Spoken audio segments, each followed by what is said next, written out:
Good afternoon. Today is Good Friday, and this Sunday, millions of Christians celebrate Easter and the resurrection of Jesus Christ. At this holy time, we pray that God will heal the sick and comfort the heartbroken and bless our heroes. As American families look forward to Easter, we're reminded that our story ends not in despair, but in triumph and renewal. Very appropriate, isn't it?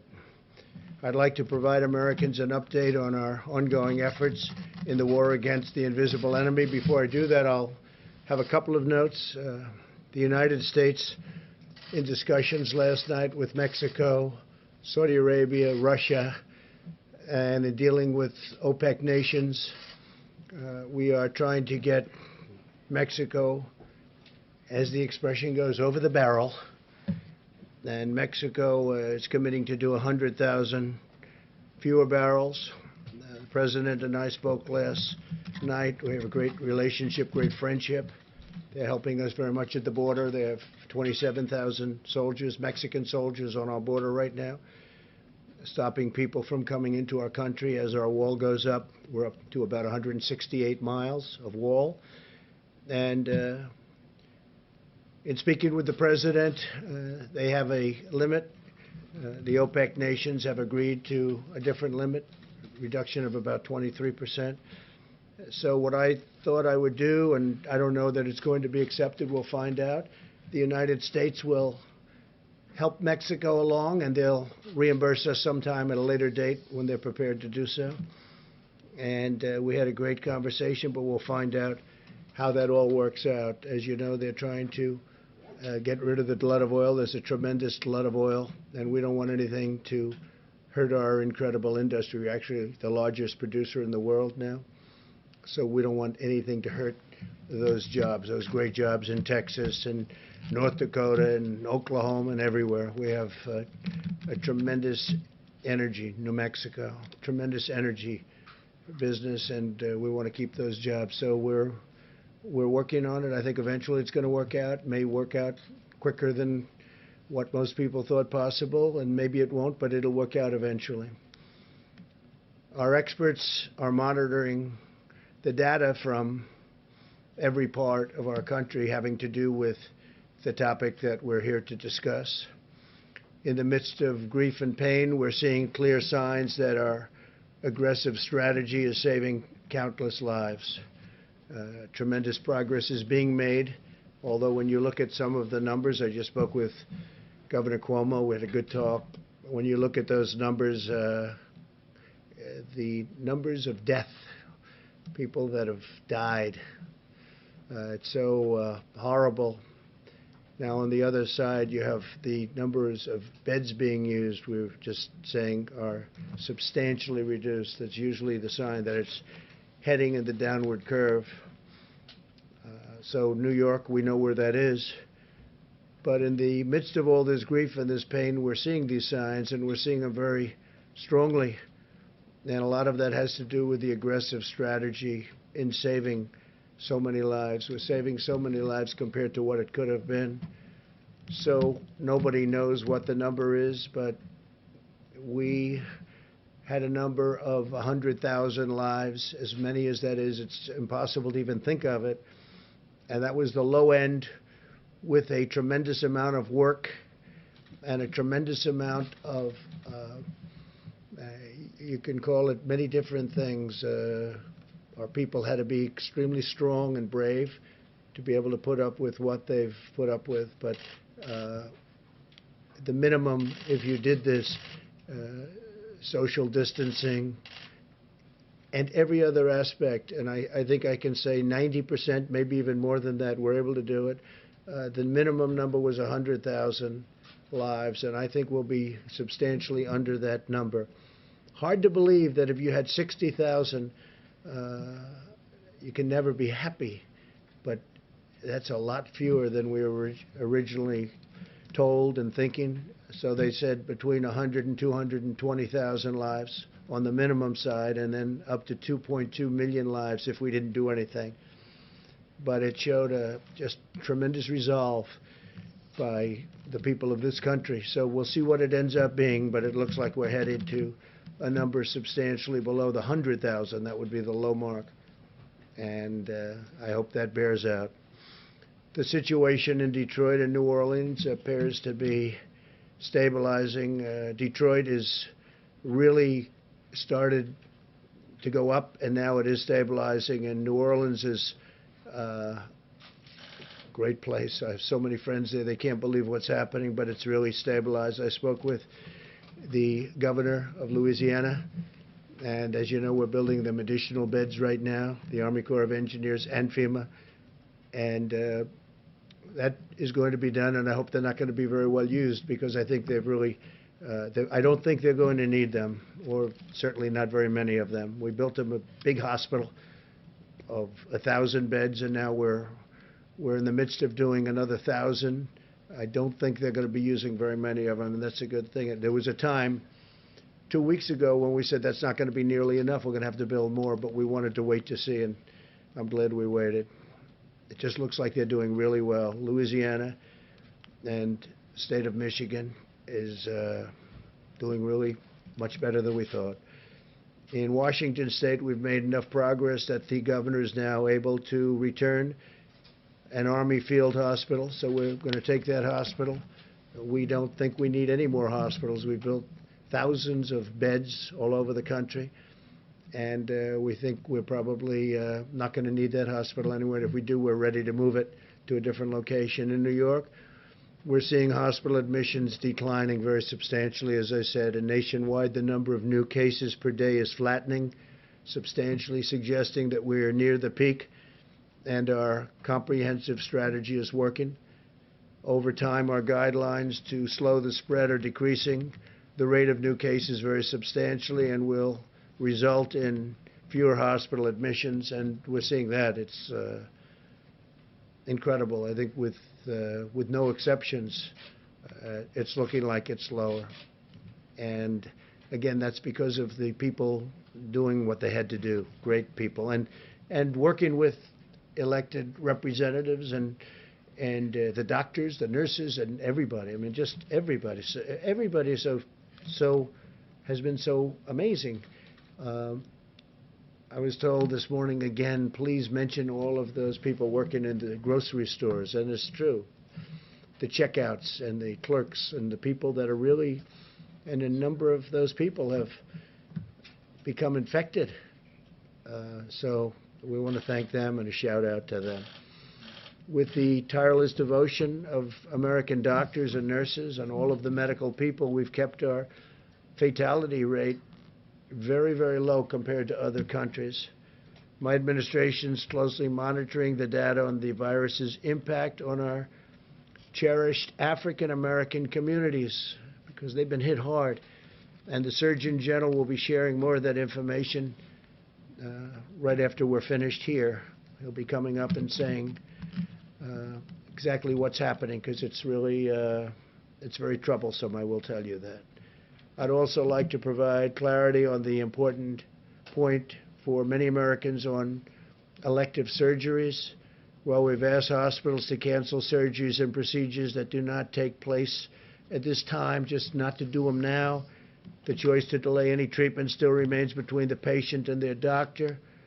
We're not advising Americans to postpone medical treatment that their doctor believes should occur now. So it's different kinds of surgery, obviously.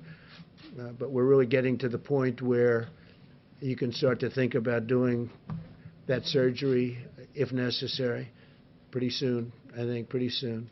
Yesterday, I directed Secretary of Agriculture Sonny Perdue to expedite aid to American farmers. And Secretary Perdue will be using all of the tools at his disposal to develop a program, and very quickly, of at least $16 billion to provide relief for farmers, ranchers, and producers impacted by the coronavirus.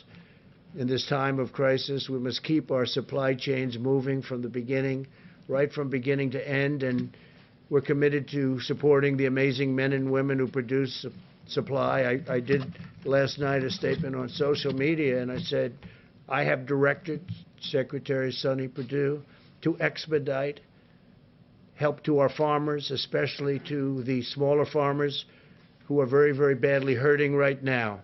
I expect Secretary Perdue to use all of the funds and authorities at his disposal to make sure that our food supply is stable and safe, and our great farmers are prosperous and continue to be prosperous. We're working very hard to make sure our food supply chain is sound and plentiful, but we all know that that begins with our farmers, cattlemen, ranchers, and producers. So we're going to be working with the small farmers, the big farmers, the cattlemen, the ranchers, all of the producers. We're going to take care of them. We're working with them right now. We have a lot of money that was put there through our use of tariffs and other means, and we're going to help out our farmers. And I don't think, I'll tell you, I've been helping our farmers for a couple of years because they were targeted, as you know, by China and others. And I think they're very grateful for what we've done. On the medical front, the FDA has issued 47 emergency use authorizations for advancements in testing, new ventilator designs, innovations in personal protective equipment, and experimental medicines, and Dr. Hahn's going to be talking about that. We've cut through the red tape to give doctors and patients unprecedented freedom to make their own health care decisions, granting access to potential therapies and drugs. Since Monday, we've deployed 2 major shipments of hydroxychloroquine from our national stockpile. It's going to various cities. And we are also disposing and getting, as quickly as we can, portions of it to the Department of Veterans Affairs and the Department of Defense. And speaking of the Department of Defense, they're going to be sending us 10 million N95 masks that they had. And we're in great shape in every way. We're in great shape with ventilators. We're in great shape with protective clothing. We have additional plane loads coming in, but we're not getting any calls from governors at this moment. I can speak, I think, for Vice President Pence. He'll be talking in a little while. We're getting very few calls from governors or anybody else needing anything. They're in great shape for this surge that's coming in certain areas in particular. And that's a good job. You've done a great job on that, Mike. Really a great job. I appreciate it. The whole country appreciates it. More than 2 million coronavirus tests have now been completed, and we're conducting approximately 100,000 more every day. We're also working to bring blood-based serology tests to the market as quickly as possible so that Americans can determine whether or not they have already had the virus and potentially have immunity. They have immunity if they've had the virus. A lot of them don't even know if they've had it. Sometimes it's brutal. You see the Prime Minister, who seems to be doing well now, I hope. He had a rough go of it and still is, but he's doing better. And then some people don't even know they had it. It could be sniffles. It could be they don't feel perfect, but they've had it. They're the lucky ones.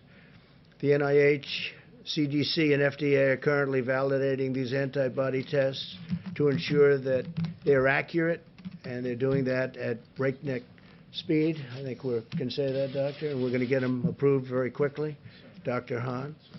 When validated, we're confident that the production will scale up to tens of millions of tests very quickly. We're leading the world now in testing by far, and we're going to keep it that way. Other countries are coming to us, and they're wanting to know about our tests, and can they buy the tests, and can they do whatever they have to do to get the tests, and we're going to make that very soon. We'll be in a position to make that possible because it's important for them to have it. And we're going to have an announcement on the World Health Organization sometime next week. As you know, we give them approximately $500 million a year. And we're going to be talking about that subject next week. We'll have a lot to say about it. We'll hold it. Every American should be proud of what our country has achieved in just a short period of time. The U.S. military has deployed thousands of personnel to build 23 temporary hospitals with more than 16,000 beds. And we have the potential to build many more if we needed them. We're all ready to go, but I don't think we're going to need them, which is great news. And we built those hospitals in 12 states and the District of Columbia using the Defense Production Act, and we used it like a hammer. A lot of the media said, oh, we weren't using it. We used it like a hammer to a point where all we had to do is say the words and everybody gave us max, and they've done a good job. They really have done a good job with few exceptions. And we've harnessed the full power of American industry to produce ventilators and other essential supplies. Right now, we're making thousands of ventilators, many of which we won't need, but we'll use them in our stockpile. And we'll build that up. We'll also help build up the stockpiles, which they should have had in the states. And so we're working with governors on that, and we'll also help other countries. There are countries that are calling us for help. They need ventilators, and they're in no position to build ventilators. We are. We have Ford and General Motors, and many, many companies are building ventilators. So we're going to be helping at a not too distant point. We're going to be helping quite a few of the countries. Now, we've launched Project Airbridge to deliver nearly 300 million pieces of personal protective equipment from and around the globe.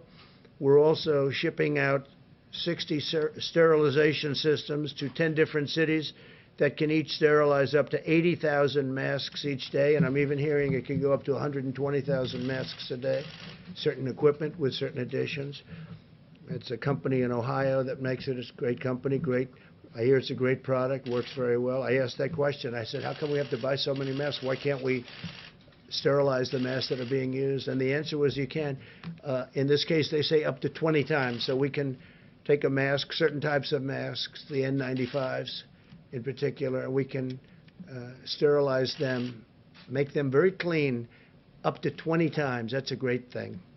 In addition, we passed the largest emergency economic relief package in American history to save the U.S. economy and protect the American worker. As you know, this past week, which was 4 active days on the stock market, Good Friday today is not included. The markets are closed. In 4 days, we had the biggest market increase, stock market increase that we've had in 50 years. That tells you that there's a pent-up demand. That tells you they want to get back. There's something good going to happen. I really believe that. There's something very good going to happen. We have to get back.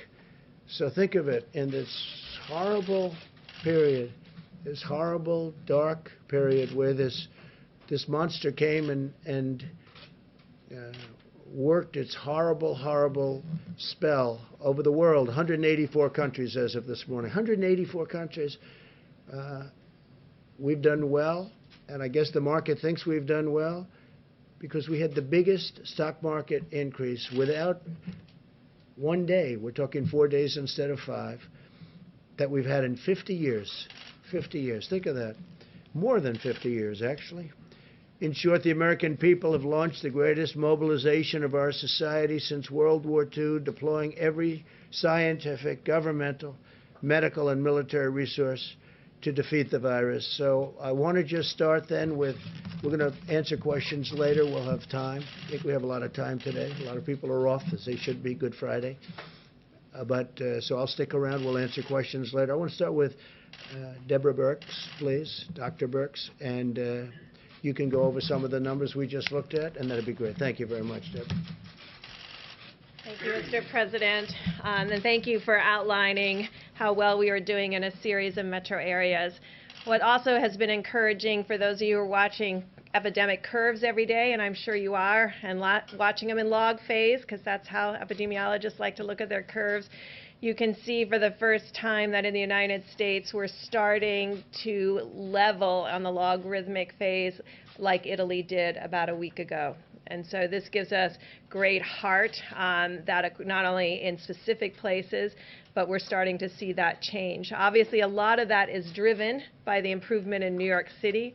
Remember, for a long time, they were over 50% of our cases and 50% of our new cases. That has dramatically changed because of the impact of what the citizens of New York and New Jersey and across Connecticut and now Rhode Island are doing to really change the course of this pandemic and really change the trajectory of new cases. We're seeing that what many states and metro areas were experienced as twofold and fourfold increases that went to twofold. that now those are going to 8 days between the doubling rates. Watching this every day gives us hope across these metro areas, from New York and New Jersey and all through Denver and, of course, through New Orleans. We still see cases occurring in the Boston area and in Chicago, but their rate of increase seems to be stabilizing. And we really want to call out the work of the mayors of Baltimore and the district and Philadelphia, who have really brought all of their health experts together, and working with their communities are starting to really change the curves in those areas. What we're seeing is we're united in social distancing, and that's been very encouraging to all of us, and it should be encouraging to the healthcare providers that are on the front line, many of which are serving our Americans with such dignity and respect and ensuring that everybody gets optimal care. And as the President noted, our mortality in the United States is significantly less than many of the other countries when you correct them for our population. And that is really solely the work of our frontline healthcare providers.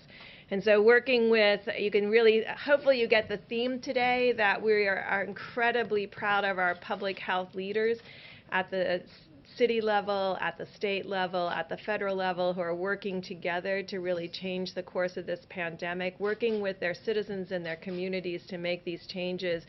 And the American public, who has really taken all of this to heart and stayed home. I know last week we really asked a lot of people in the Washington and Baltimore area to consolidate, not go out frequently to grocery stores or pharmacies. You can really see that that's having a huge impact. So it's really about the encouraging signs that we see, but as encouraging as they are, we have not reached the peak.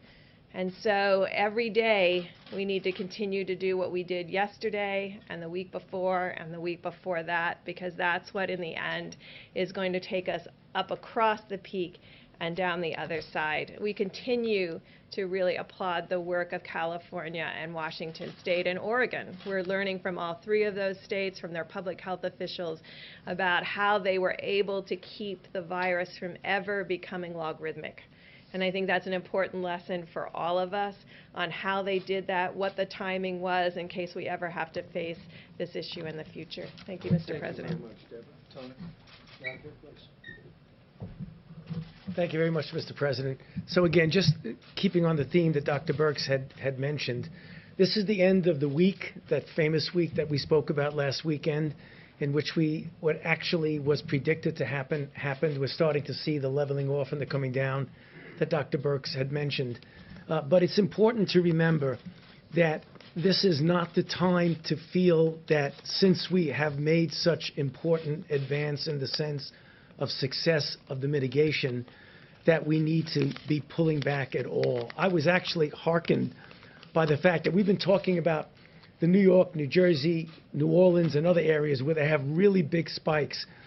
But there's other parts of the country, in the middle parts of the country, where they're concerned to make sure they don't get those spikes.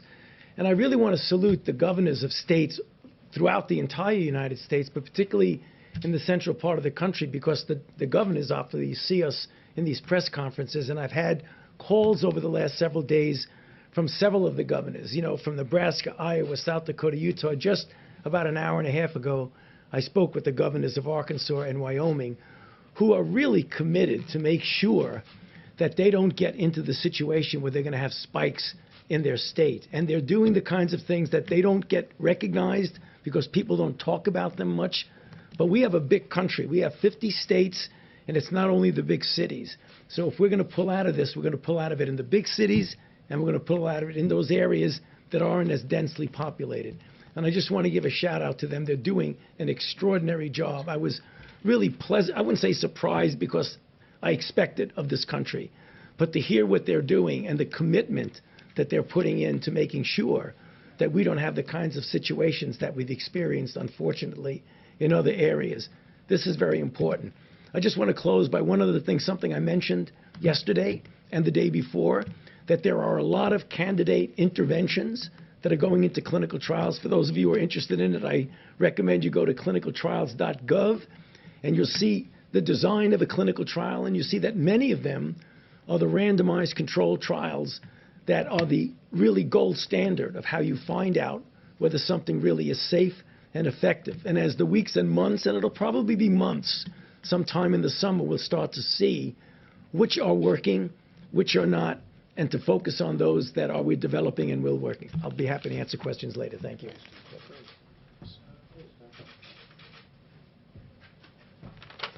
Thank you, Mr. President. The White House Task Force has been very focused on increasing the supply of personal protective equipment for our great providers. I was one of those providers a few months ago, and I can tell you nothing is more important than making sure they have what they need. So in order to increase the supply of N95 masks, FDA has worked with industry and has now authorized 2 companies who will supply machines to sterilize N95 masks.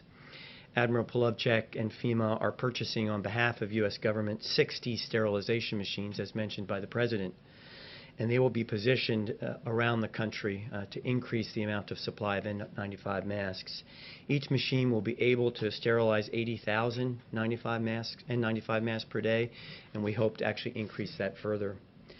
The Vice President and the White House Task Force challenged us yesterday, and we responded as a team. FDA issued revised guidance regarding the laundering of gowns, because gowns are another issue in terms of supply that we're looking forward on. This is not something that normally happens around the country, but issued this guidance. It's on our website now at FDA, so there's information about how hospitals can do that to increase the supply. We've heard concerns that maybe hospitals might not want to do that because of regulations, and I can happy to tell you that Administrator Verma and I have worked on this. Certified providers and suppliers who follow FDA guidance as posted on the website will be compliant with Medicare and Medicaid requirements. And then finally, last week, FDA provided guidance to manufacturers on manufacturing specifications for cloth gowns. This is another attempt to increase the number of gowns. Typically, it's plastic or other types of materials. And this guidance, if followed, can be used by manufacturers to actually make these gowns, and no further regulatory red tape will be necessary. They can go into circulation. Thank you. Thank you. Thank you, Mr. President. Good afternoon, everyone. I started off the week talking about the challenges that lie ahead, and I want to finish the week just by reiterating what you've heard. Mitigation works. It definitively and quantitatively is working, and I want to say thank you to America for your efforts to help flatten the curve and to save lives.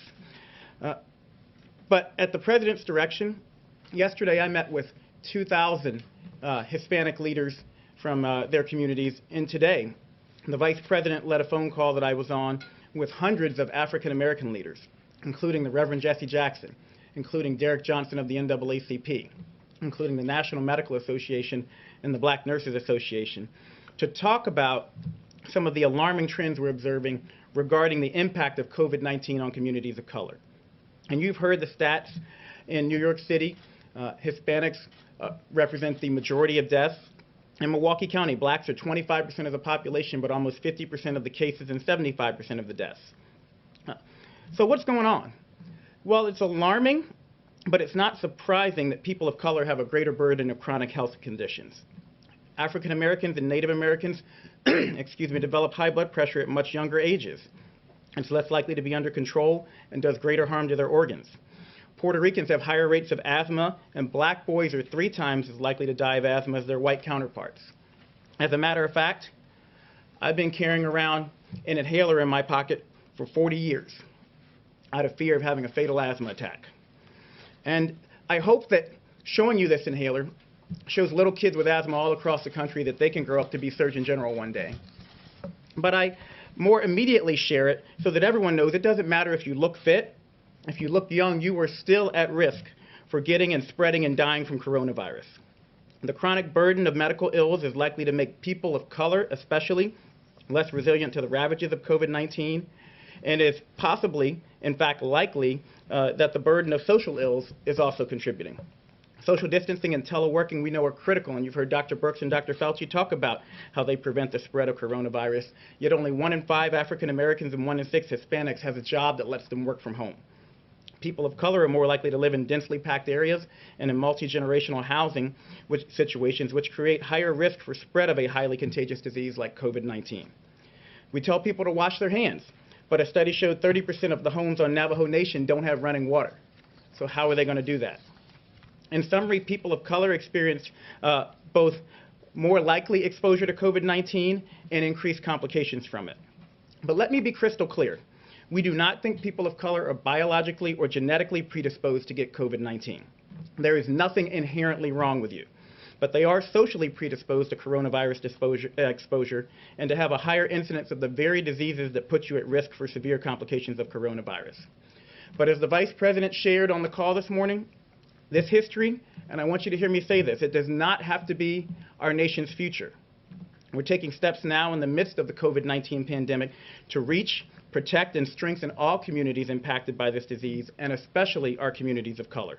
More details will be forthcoming, but we are actively working, as the Vice President and the CDC Director laid out today, data collection, targeted outreach to communities of color, and increasing financial, employment, education, housing, social, and health supports so that everybody has an equal chance to be healthy.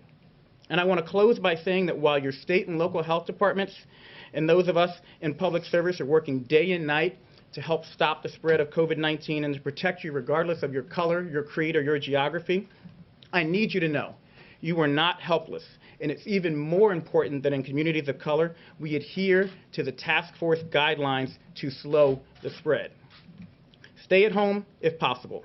If you must go out, maintain 6 feet of distance between you and everyone else, and wear a mask if you're going to be within 6 feet of others. Wash your hands more often than you ever dreamed possible. Avoid alcohol, tobacco, and drugs.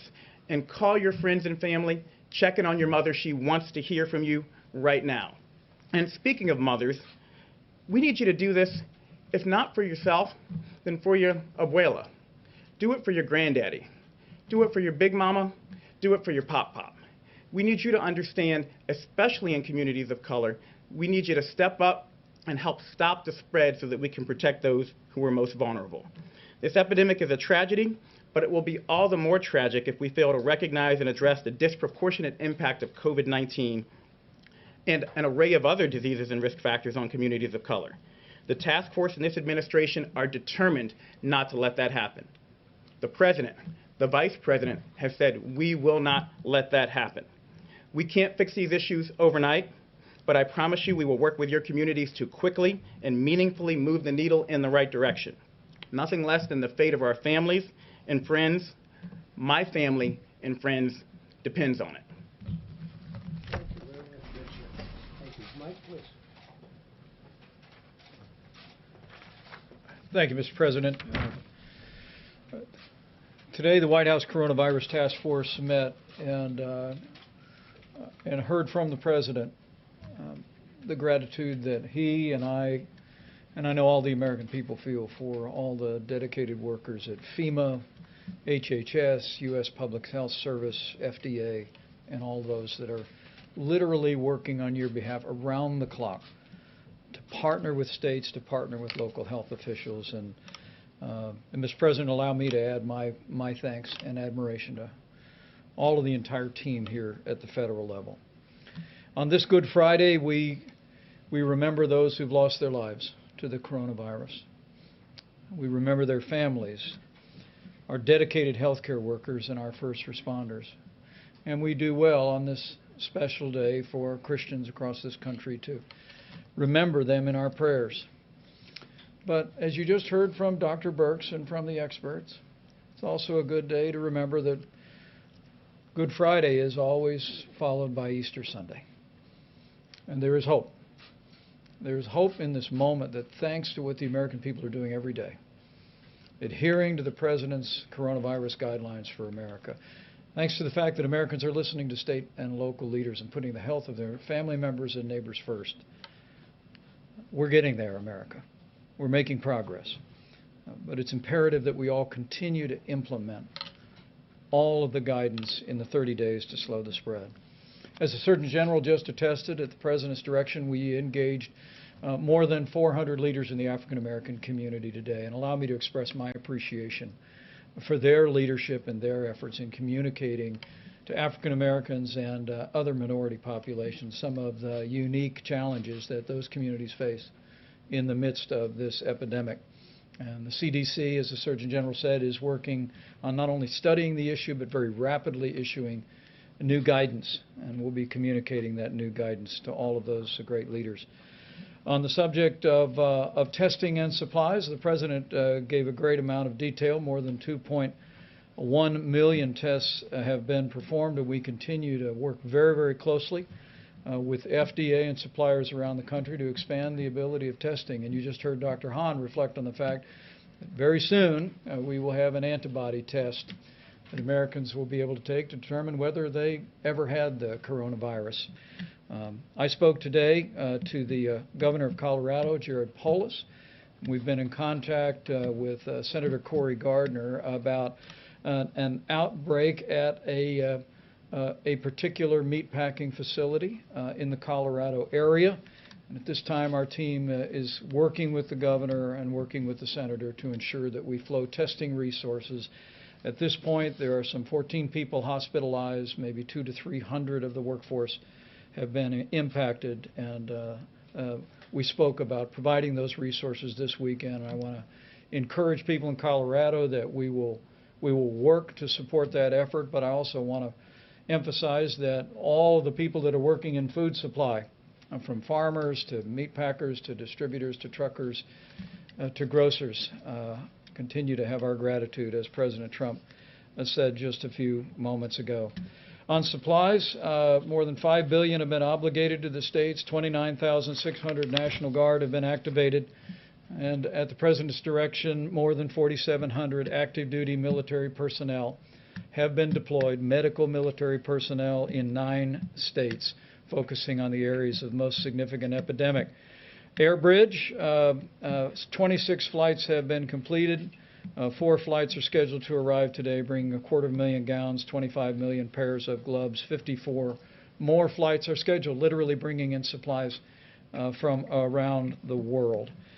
Finally, let me say, as we go into this very special weekend, into Easter services, I know I speak on behalf of the President when I say how grateful we are to all of the churches that have been there, and their ministries have been working under great difficulty to continue to provide for the needs of your members.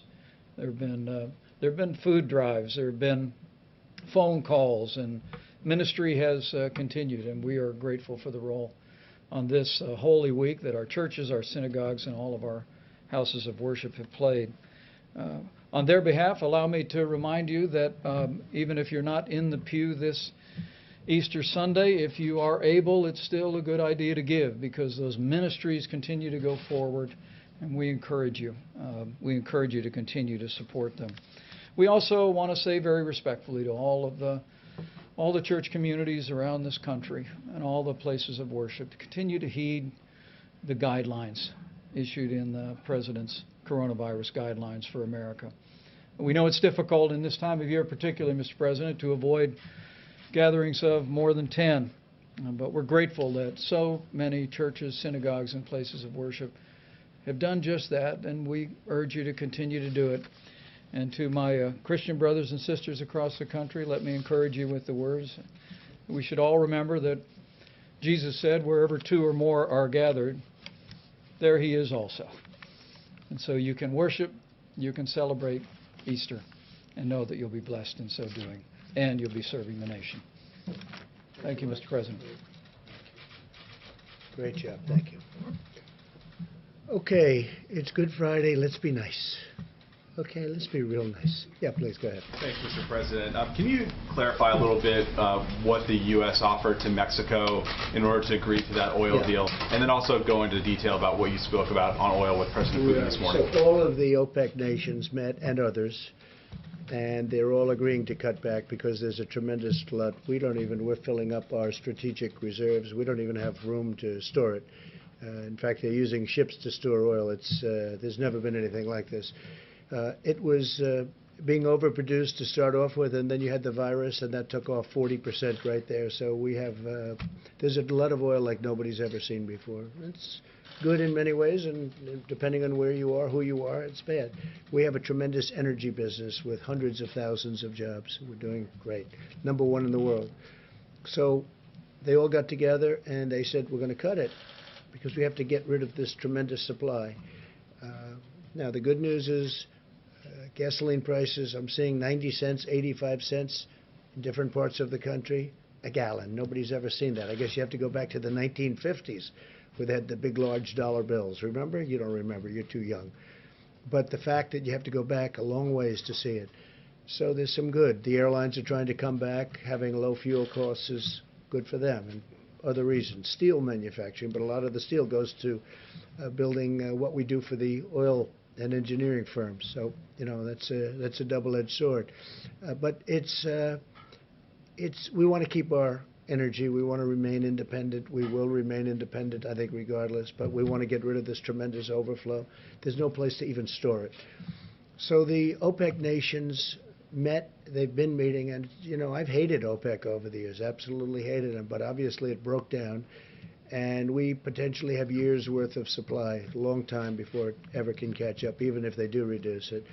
And they agreed, but Mexico didn't agree. It was one of the few countries that didn't agree. This is OPEC plus. These are OPEC plus countries outside, you understand. And Mexico didn't agree. And I understand the president very well. He has a level when he came in, and he wanted to keep it at that level. Oil is important for Mexico. The problem is, and I explained it very strongly, you know, you're going to be selling it for $5 or $10 a barrel, so in the end it's bad. But he did have some political difficulty with it, frankly, and I understand that too. And it's a small amount for us. It's a large amount for Mexico, but it's a very small amount for the United States, being the biggest producer.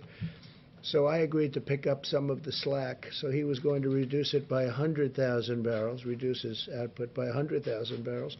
And I was going to pick up the slack, and they would make it up to us at a later date. They would make up what we're doing at a later date. It could be in a different form. And I don't know whether or not that's going to be, for Mexico it was acceptable. I don't know whether or not that's going to be acceptable to the other oil-producing nations. We'll find out. But it's something that would certainly be acceptable to me to get it over the back. So Mexico is going to reduce by 100,000 barrels. And that would mean that they're 250 to 300 barrels short. We'd make up the difference. They would reimburse us at a later date. Okay? You mean make up the difference by cutting U.S. production? By cutting some U.S. production. Now, the U.S. production's already been cut because we're a market-driven economy, and oil is very market-driven. They've been cutting oil all over the place. We're cutting it back. And what does it mean, really? It means we have it in the ground, we can use it. Now, we have a lot of ground with a lot of oil in it. I think we're number one in that, too. We're probably number one, especially with ANWR. As you know, I got ANWR approved in Alaska. That's one of the biggest finds anywhere in the world. So when you add it all up, I think we're probably number one, even in what we have under. We're very lucky. We grew up in a land that was rich in a lot of ways, but it's also rich because it has a lot of oil underneath, oil and gas. And as you know, natural gas, LNG, is all over the country now at a very low price. And our carbon, our atmosphere, the level of environmental cleanliness is at its all-time best right now, all-time best, because we are using a lot of natural gas. But we have many forms of energy, including some of the newer forms that people want to see us go to. We have a lot of different forms of energy. We're number one in the world. We want to keep it that way. So we're helping Mexico out. We will be reimbursed in a form sometime in the future. Mr. President, I want to ask you about the new federal projections in a moment, but first, today you tweeted the invisible enemy will soon be in full retreat. Given it's invisible, without widespread testing, how would you know? Well, I think that we're going to have it in retreat. Will it be today? No. Tomorrow? No. But it will be at a certain point in the not-too-distant future. It will be gone. And how do you do that without the widespread testing, specifically my question? Oh, we'll know because people aren't going to go to the hospital. People aren't going to get sick. You're going to know that without. But we're going to do very substantial testing. We're doing more testing right now than any other country in the world by far. And if you'd like to have that question answered, I'll have the professional answer it. Deborah, perhaps you could come up. We are doing tremendous testing, but you'll know. you're going to know before anybody, because you're going to see nobody's getting sick anymore. It will be gone, and it won't be that much longer. Go ahead. I'll ask you about the projections after. Thanks, Mr. President. Sure. Thank you, Mr. President. So the testing, I want to reemphasize about what kind of testing we're talking about. This is RNA diagnostic testing. That is the platform that was built to respond to this epidemic. It is the same platform that we utilize for HIV viral loads. And so many HIV clients have also given up their space on the machines to have these tests run for all of Americans. This assay is complicated.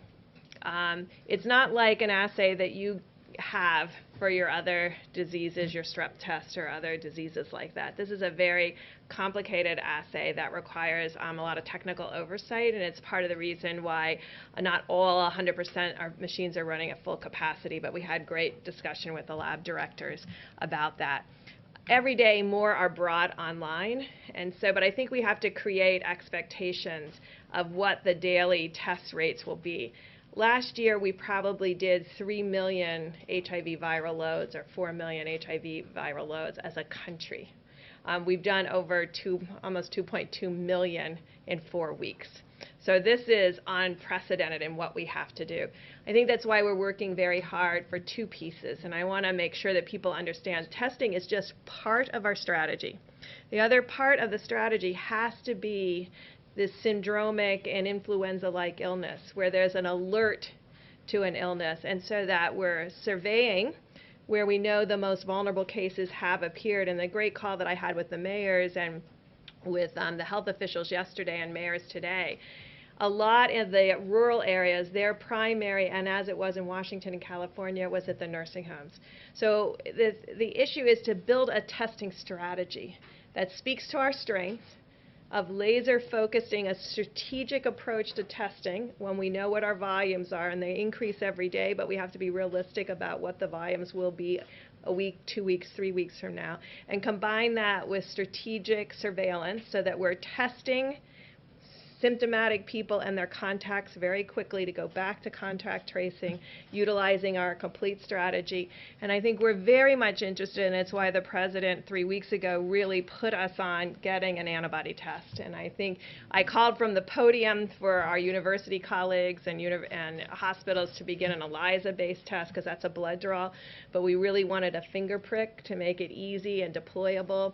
That's what's being worked on now. Of course, we don't want to promise until we have it, because I think we deserve that. The American people deserve that, to have a test that is efficient to let people know who's been positive for immunity.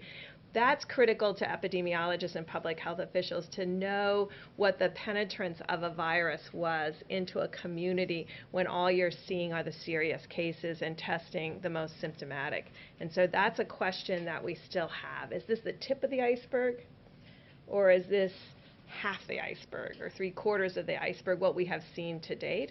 And we have, I just want to complete the thought by saying, in the areas where we had an outbreak, these large metros, Louisiana, Denver, Detroit, Chicago, New York, New Jersey, but per capita, we've done more tests than any other place in the world. That was intentional. We focused the test where the need was the greatest and the burden of disease the greatest. And now we're trying to really see how strategically that very valuable resource can be utilized around the countries to create a mosaic of testing combined with surveillance. Can I ask you about the new federal projections? There's new reporting today that new federal projections suggest lifting. I'd like to ask you, if I can, about the new federal projections that suggest lifting the 30-day shelter-in-place orders would lead to a spike in infections. Have you seen those new projections from your Department of Homeland Security and HHS? I have not. When did they say this would take place? When? They said that it would take place if the 30-day shelter-in-place were to be removed. There are 3 different examples. We'll talk about that. Doctor, would you like to talk about it? Does that impact your thinking, though? That those... We haven't seen it. No, I haven't. They haven't seen it. I guess you're saying I guess they leaked it to NBC. Huh? They didn't leak it to us. It's being reported by Nobody's seen it, and they're the ones that do it. It's your administration, so I asked. It's from the HHS and DOJ. Yeah, But I'll circle back. We'll find out about it. They don't know about it. So in You want terms, to say something, Jennifer? First of all, Peter, I haven't seen that, so I can't quote on that.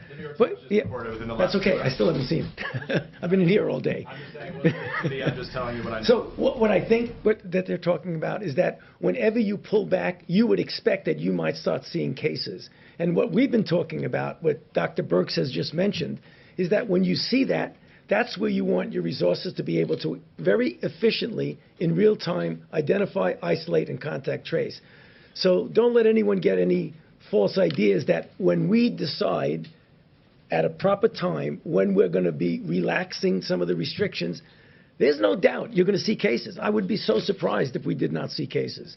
The question is how you respond to them. I think that's what they were referring to. I guess the question, Mr. President, should Americans have to decide between staying healthy and going back to work? Look, I think we're going to do both. We're going to go back to work and we're going to stay healthy. And staying healthy is also a proportion. If you look at what we're doing, we're looking at a date. We hope we're going to be able to fulfill a certain date, but we're not doing anything until we know that this country is going to be healthy. We don't want to go back and start doing it over again, even though it would be in a smaller scale. Yeah, Jeff, go ahead. Thank you. So just a follow-up on the oil question. The President of Mexico said that you had agreed that the U.S. would cut production by 250,000 barrels per day. Is that what you agreed to? Yes, we would, which we've already done, by the way. But we would agree to a reduction cut. They would agree to do something to compensate us in the future. Okay. Did you make any assurances to Saudi Arabia that you, the United States, would not bail out oil drillers here? We didn't discuss that with Saudi Arabia. We just discussed the numbers, and we discussed who's opposed and who's not, and pretty much everybody is in favor of it because they're getting clobbered. They're all getting clobbered. All of those countries are having problems. If you look at Saudi Arabia, that's their source of income, primary source of income by far. So they want to do it. Russia wants to do it. The OPEC nations want to do it. They all want to do it. So we'll see what happens. There's a difference between wanting to do it and doing it. Yeah, go ahead. OAN in the back. Thank you, Mr. President. This is a national security question back to Venezuela and China. Venezuela, go ahead. Your administration has placed a $15 million bounty on Venezuela's Nicolas Maduro. And we have news this morning that President Xi is talking with Nicolas Maduro, expressing his financial support for Maduro. So two questions. One, have you discussed with Dr. Xi, or President Xi, the U.S. policy on Maduro? And two, how does this affect U.S. policy with regards to its war on anti-narcotics? We will not be happy if that takes place. I have not spoken to President Xi of China about Venezuela, about that aspect of Venezuela. But if that took place, we will not be happy. Okay? I will not be happy. Are you concerned that he's opening up another financial financial everything. I'm concerned about everything. That's why I don't sleep a lot. I get myself concerned about everything, but I would not be happy about that. Go ahead. Mr. President, getting back to Peter's question, a variation of that question, your doctors who are gathered here seem to be in doubt as to whether or not the country can reopen on May the 1st. If they come to you before May the 1st and say the country is not ready, or huge parts of the country are not ready to reopen on May the 1st, will you listen to them? I listen to them about everything. I think they're actually surprised. I have great respect for these people, all of them. You look, and others that are working with us. I have great respect for this group. In fact, I told Tony Fauci, I said, why don't you move to New York, run against AOC, you will win easily. But he decided that he's not going to do that. Okay. I kid, by the way. You know that. Some of your allies have been bashing these doctors. Would you tell them to cut it out? I can only say this. I have tremendous respect for these people. And we've done very well. And when you look at us compared to others, we're a big nation. When you look at us compared to others, when you see how we've taken testing from a broken system that I inherited to having the best tests that anyone's made anywhere in the world, and other countries are calling us, wanting to use our technology, I have great respect for these people.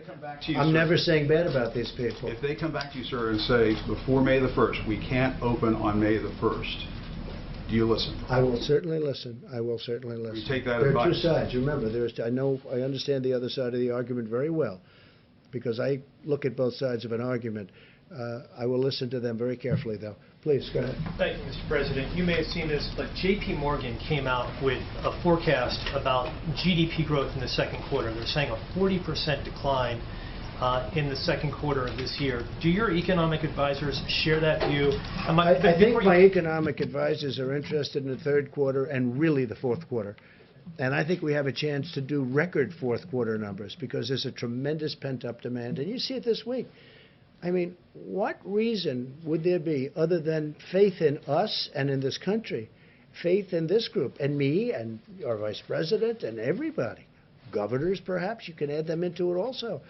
What reason would there be for, in a shortened week, 4 days instead of 5, to have the biggest stock market gain in over 50 years? So I think that, you know, to me, there's a sign. Hey, look, with all we've been down, I mean, we've never been hit. I don't know, has this country ever been hit like this? Probably not. 1917, but that was different, and it was a different time, and frankly, Europe took the brunt of it. We didn't, but it was a terrible time also, but probably never been hit like this, right? Somebody was saying, in fact, I was speaking with Governor Cuomo about it, because we were in New York City, a place we love, New York State, with the World Trade Center, and that was approximately 3,000 people. Well, we've doubled that in this same area. We've doubled that, more than double it, substantially more, and it's obviously going. You know, we had our highest number yesterday and the day before. Okay, with all of this news, what would lead you to believe that we're going to have the best stock market week, shortened week, in 50 years? Almost broke the all-time record. You know what that is? That's a pent-up demand. Now, that's my opinion.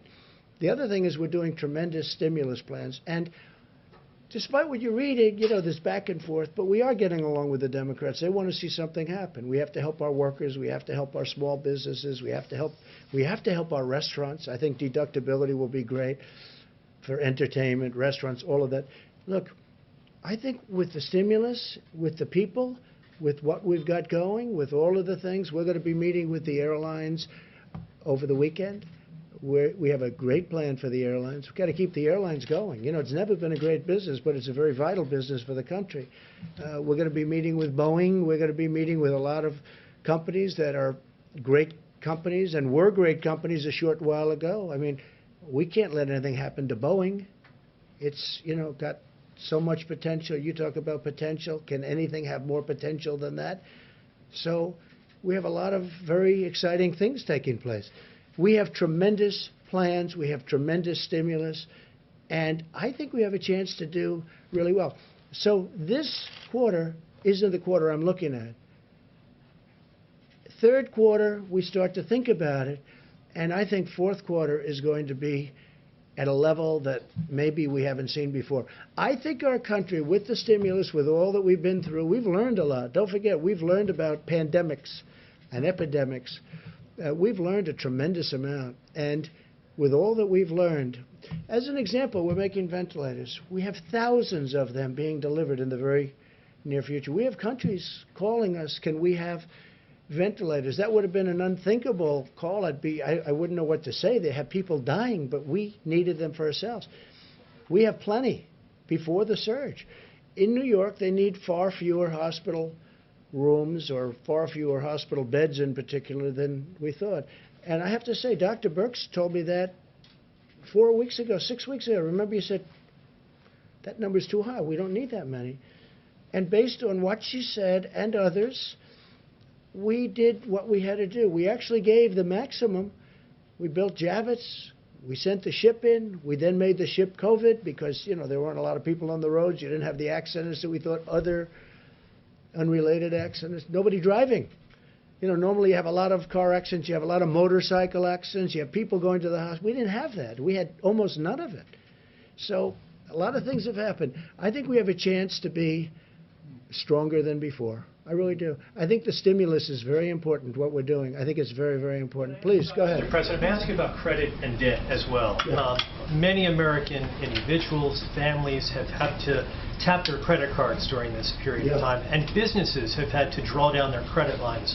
Are you concerned, Mr. President, that that may hobble the U.S. economy? All of that debt, number one. And number two, would you suggest to credit card companies to reduce their fees during this time? Well, it's something that we've already suggested. We're talking to them. Business interruption insurance. I'd like to see these insurance companies. You know, you have people that have paid. When I was in private, I had business interruption. When my business was interrupted through a hurricane or whatever it may be, I'd have business where I had it. I didn't always have it. Sometimes I had it. Sometimes I have a lot of different companies. But if I had it, I'd expect to be paid. You have people, I speak mostly to the restaurateurs, where they have a restaurant. They've been paying for 25, 30, 35 years, business interruption. They've never needed it. All of a sudden they need it. And I'm very good at reading language. I did very well in these subjects, okay? And I don't see the word pandemic mentioned. Now, in some cases it is. It's an exclusion.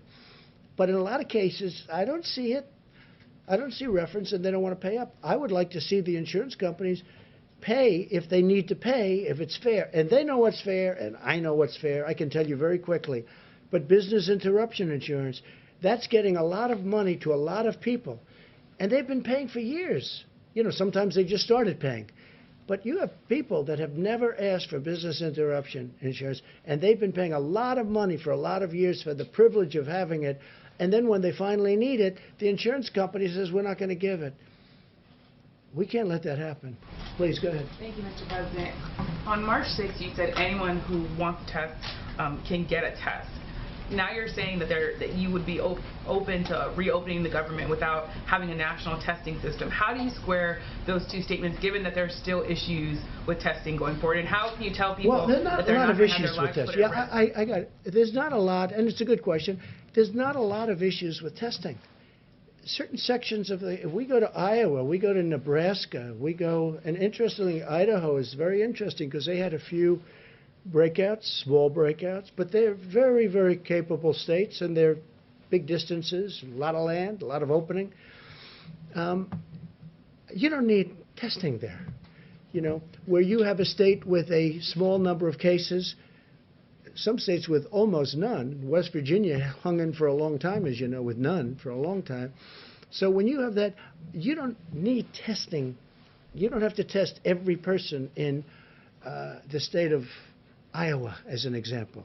You don't have to test every single person to say, let's open up and let's get the tractors moving and let's get the corn and let's open up all of the different things they do in that great state. You don't need that.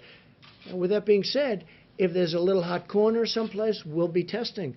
But I think Deborah speaks to this very well. The same thing in New York. That's what we talked to Governor Cuomo about this morning. We have the Abbott test, which is very quick and very easy, goes very fast. Then we have a lesser test that we talked about where we can talk about a larger area. But you're going to know. So we're going to do testing, but you don't need to test 325 to 350 million people because, number one, it's unnecessary. Vast numbers, vast areas of our country don't need this. I think you agree with me on that. You just don't need it. Now, we have certain hot spots. So Louisiana's a hot spot, New York's a hot spot, Detroit's a hot spot. And then you have certain areas in certain hot spots that you have to even go more so. And we're doing all of that. Remember this, we've done more testing than any country in the world. And we have the best test. And we developed this over a very short period of time. Please. Can I ask you also about the African-American disparities? Yes, I have a question for you and a question for the Surgeon General. Sure. For you, Mr. President, we know that these health disparities have existed for a long time among African-Americans, Latinos, and other people of color. Why did the administration possibly have a plan directed at those communities to prevent high death rates, knowing that the health disparities were there? Well, we do have a plan, and one of the things I'm most proud about is what I've been able to do for the African-American community. The lowest job numbers in the history of our country. This was for the virus. Yeah, just before the virus came. Well, I'm just saying, because, you know, this has been here for 3 weeks, right? So just before, African-American community had the lowest unemployment, the best employment numbers. More African-American people and communities have been thriving. If you look at our opportunity zones and what we did, Tim Scott, who's fantastic, a fantastic senator, came to me, opportunity zones, more jobs for African-Americans than ever before, better health care than they've ever had before. All of these things. The Surgeon General spoke to it, and he spoke to it, I thought, really brilliantly. I found it very interesting what he said, and I'd love you to come up and answer the second part of her question, because I think you would do it a much better job than I would. Please.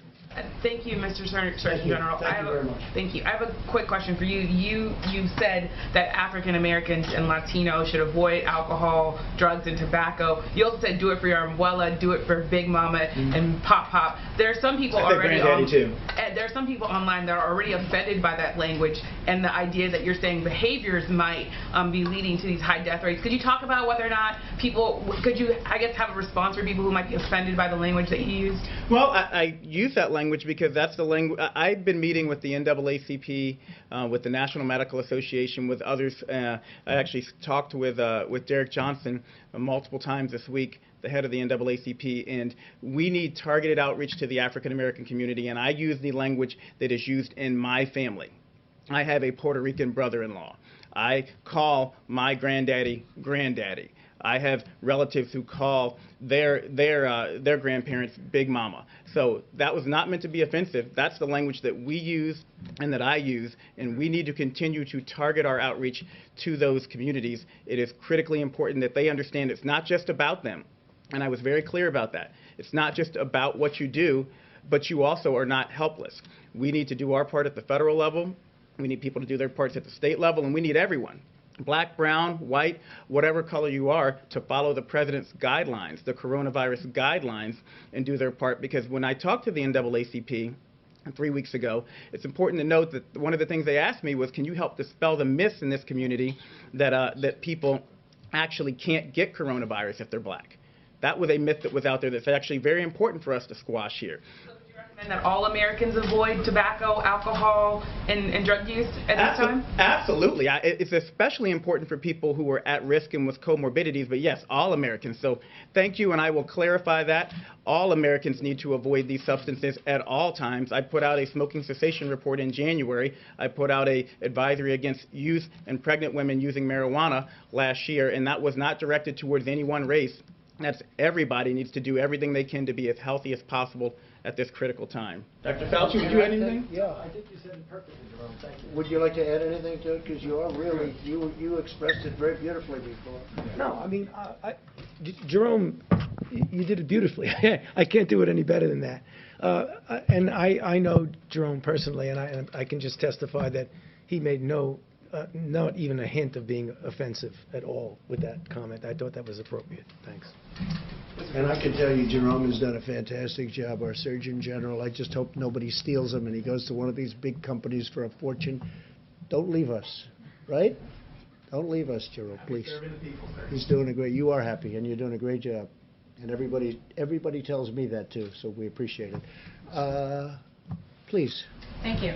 So Google and Apple have announced that they are jointly enabling contact tracing on their mobile phone operating systems. And I was wondering if this is something that you would consider, or maybe the doctors would consider. Well, that's individual freedoms, problems, and a lot of other things. Is it something we're going to look at it, certainly, and we know they've done that, and it's it's very new technology.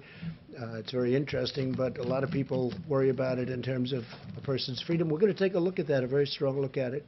We'll let you know pretty soon. And I have another Brand new, yes, please.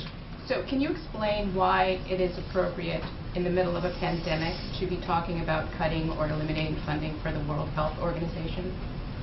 Well, we're going to talk about the WHO next week in great detail. I didn't want to do it today, Good Friday. I didn't want to do it before Easter. I also didn't want to do it before we have all the facts. But over the years, many years, we've been paying them from $300 to $500 and even more $1 million a year. China's been paying them less than 40 over the years. So we're paying them more than 10 times more than China. And they are very, very China-centric, as I said during the week, China-centric. China always seems to get the better of the argument, and I don't like that. I really don't like that. I don't think that's appropriate. I don't think it's fair to the American people. And, you know, I tell that to President Xi. I tell that to Dr. Tedros. I spoke to him one time. I think he's a very nice man. I liked him.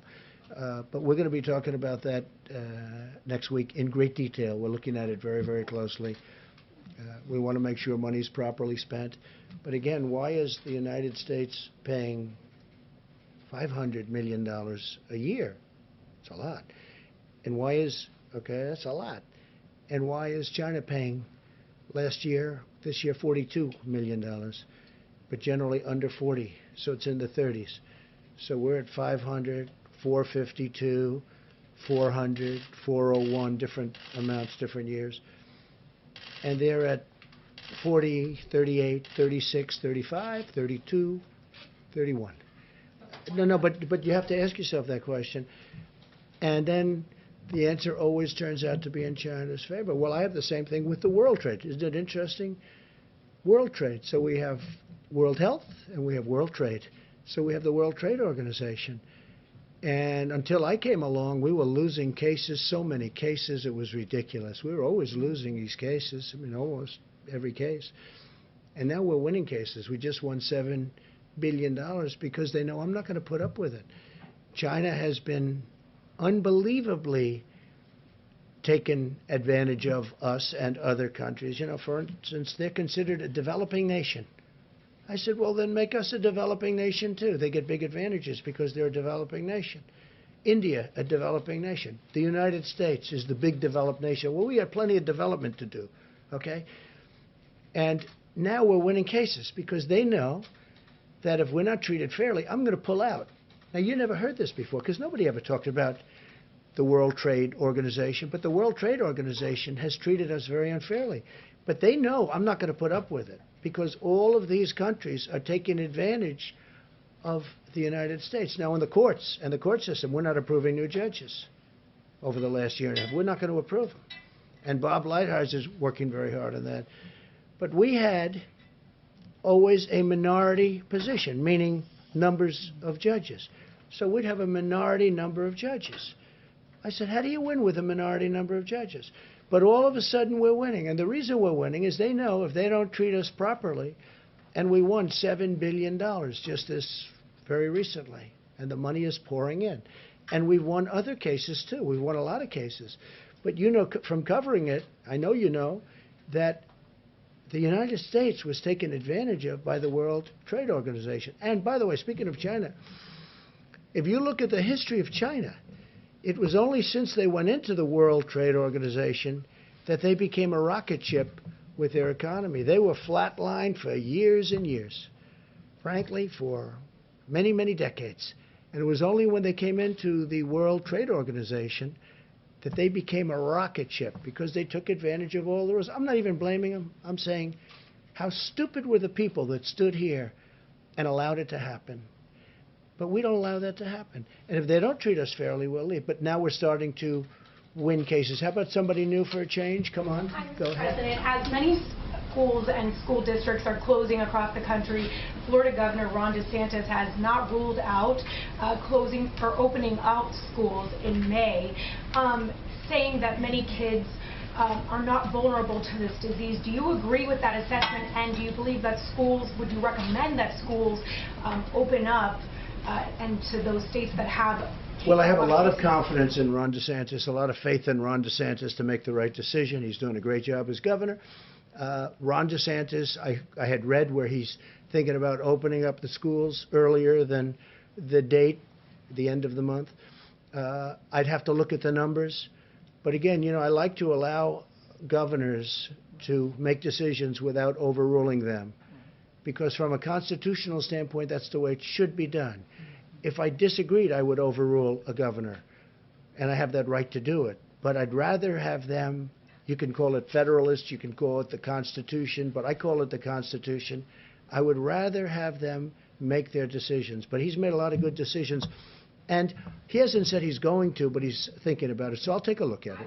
If I can ask a follow-up to one of the doctors, that if you allow children back in the schools, you know, wouldn't that pose a threat to spreading the virus even further to some of those vulnerable Well, I think the answer is obvious, but if you want either, would you want to just talk about that, maybe?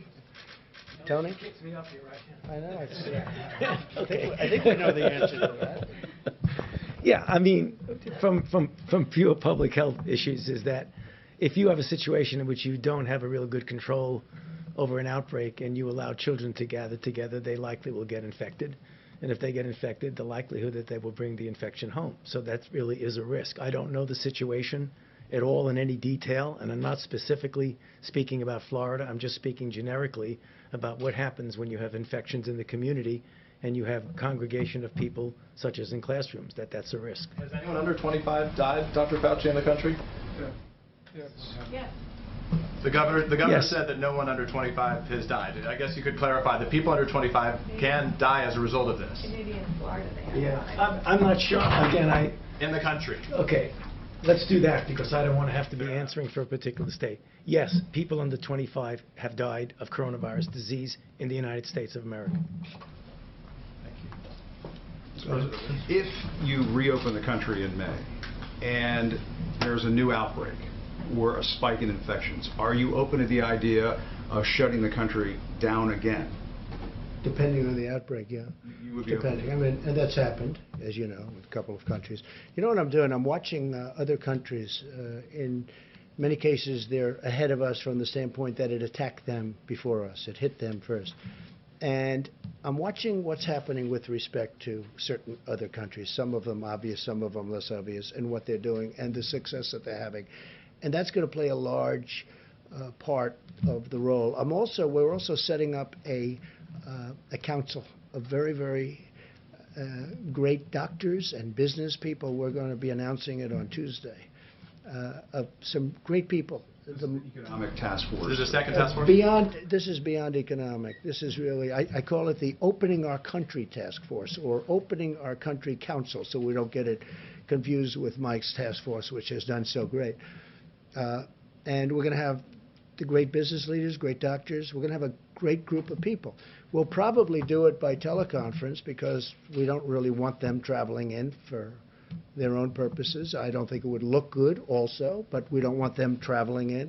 So we'll do teleconference. We did one the other day with the banks, and it was very successful, the teleconference itself. And we'll be announcing names on Tuesday who's on that. And that'll play a role, but ultimately I have to make that decision. And then I'll have to make a decision. Do we close a little area that's a hot spot? I do say this, Jim, I want to get it open as soon as possible. This country was meant to be open and vibrant and great, not where people are, staying and. Are you determined? No, I'm not. I would love to open it. I'm not determined anything. The facts are going to determine what I do.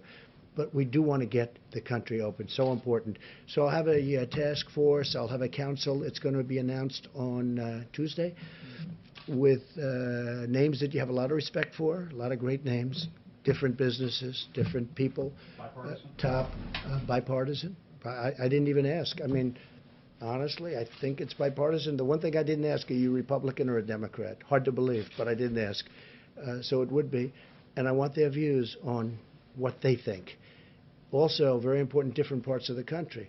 Because you go to the Midwest, it's different than perhaps the East Coast or the West Coast. Now, the West Coast, those numbers are really pretty amazing on the West Coast. Very interesting. So we're going to be announcing that in a very short while, probably Tuesday. Go ahead, please. Thank you, Mr. President. Government officials in Latin American and Caribbean nations, Bahamas, Cayman Islands, have been saying that U.S. authorities are blocking the shipment of PPE in certain cases, and I'm wondering if you could speak to that as well. What they're doing, we have a tremendous force out there, naval force, and we're blocking the shipment of drugs. So maybe what they're doing is stopping ships that they want to look. We're not blocking. What we're doing is we're making sure we don't want drugs in our country, and especially with the over 160 miles of wall, it's getting very hard to get through the border. They used to drive right through the border like they owned it, and in a certain way they did. They could drive right. They had human trafficking. They had, all of a sudden they have a powerful wall up, and they're not driving through that wall. That wall is tough, and it's also loaded up with equipment, cameras and sensors and everything you can think of. On top of that, we have drones flying back and forth over it. So it's a very powerful barrier between Mexico and the United States. A lot of people, though, what they're doing now is they're trying to come in through the waterways, whether it's the Gulf or the ocean itself. And what we're doing is we're being very tough, and we're being tough because of drugs and also human trafficking. And remember, the human trafficking is mostly females. It's mostly females. It's horrible. and what we're seeing is horrible. But you have we have a human trafficking problem worldwide, the likes of which, you think of it as an ancient thing. It's not ancient. It's bigger now than it's ever been before over the last 10 years because of the Internet. The Internet made human trafficking to the extent that it is now, which is massive. The Internet made it so big. So we have a big naval force that's stopping. So maybe when you mention that, maybe their ships are getting caught. But we are stopping a lot of ships, and we're finding a lot of drugs. Yeah, please. Thank you, sir. On the additional money for small business. I meant you, but that's okay. Go ahead. We'll do this. Sorry. Go ahead. On the additional money for small business, apparently Treasury Secretary Mnuchin speaking with the Democrats in Congress. Yeah. Are you allowed? Are you talking about the new? The new $250 billion. Yeah, $250. Are you willing to give into the Democratic demands for additional money for hospitals, states, and cities in that interim round? I'd rather have that be in Phase 4. I don't deny it. I think it's fun, but I think it should be in Phase 4, and I think we should have infrastructure, and I think we should have a payroll tax moratorium, because that's something that over a period of time the workers get, sort of semi-immediately. It's over that period of time. It starts immediately, but it's over a period of time. I mean, there are a lot of people, I'm one of them, that would have liked to have seen the payroll tax cut as a permanent cut. But we should do the double-edged, meaning business, employee, payroll tax cut. So we're talking about that. And I'm certainly okay with helping the states and helping the hospitals. I just think, because, look, the hospitals need help. You see what they've gone through. And the states need help. Some states in particular need help. They need big help. I'm willing to look at that very strongly, but I like looking at it in Phase 4.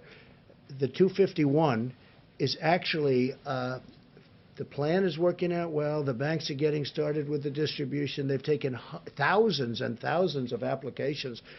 The numbers aren't even believable, the number of applications. They're swamped, but Bank of America and Wells Fargo, and I guess Citibank is just now kicking in. And also what nobody's talking about, the commercial banks, the community banks. Everyone's talking commercial banks. The community banks are doing tremendous volumes. And they're probably doing them faster from what I understand. I hear the community banks, frankly, are the easiest ones in terms of getting the money out.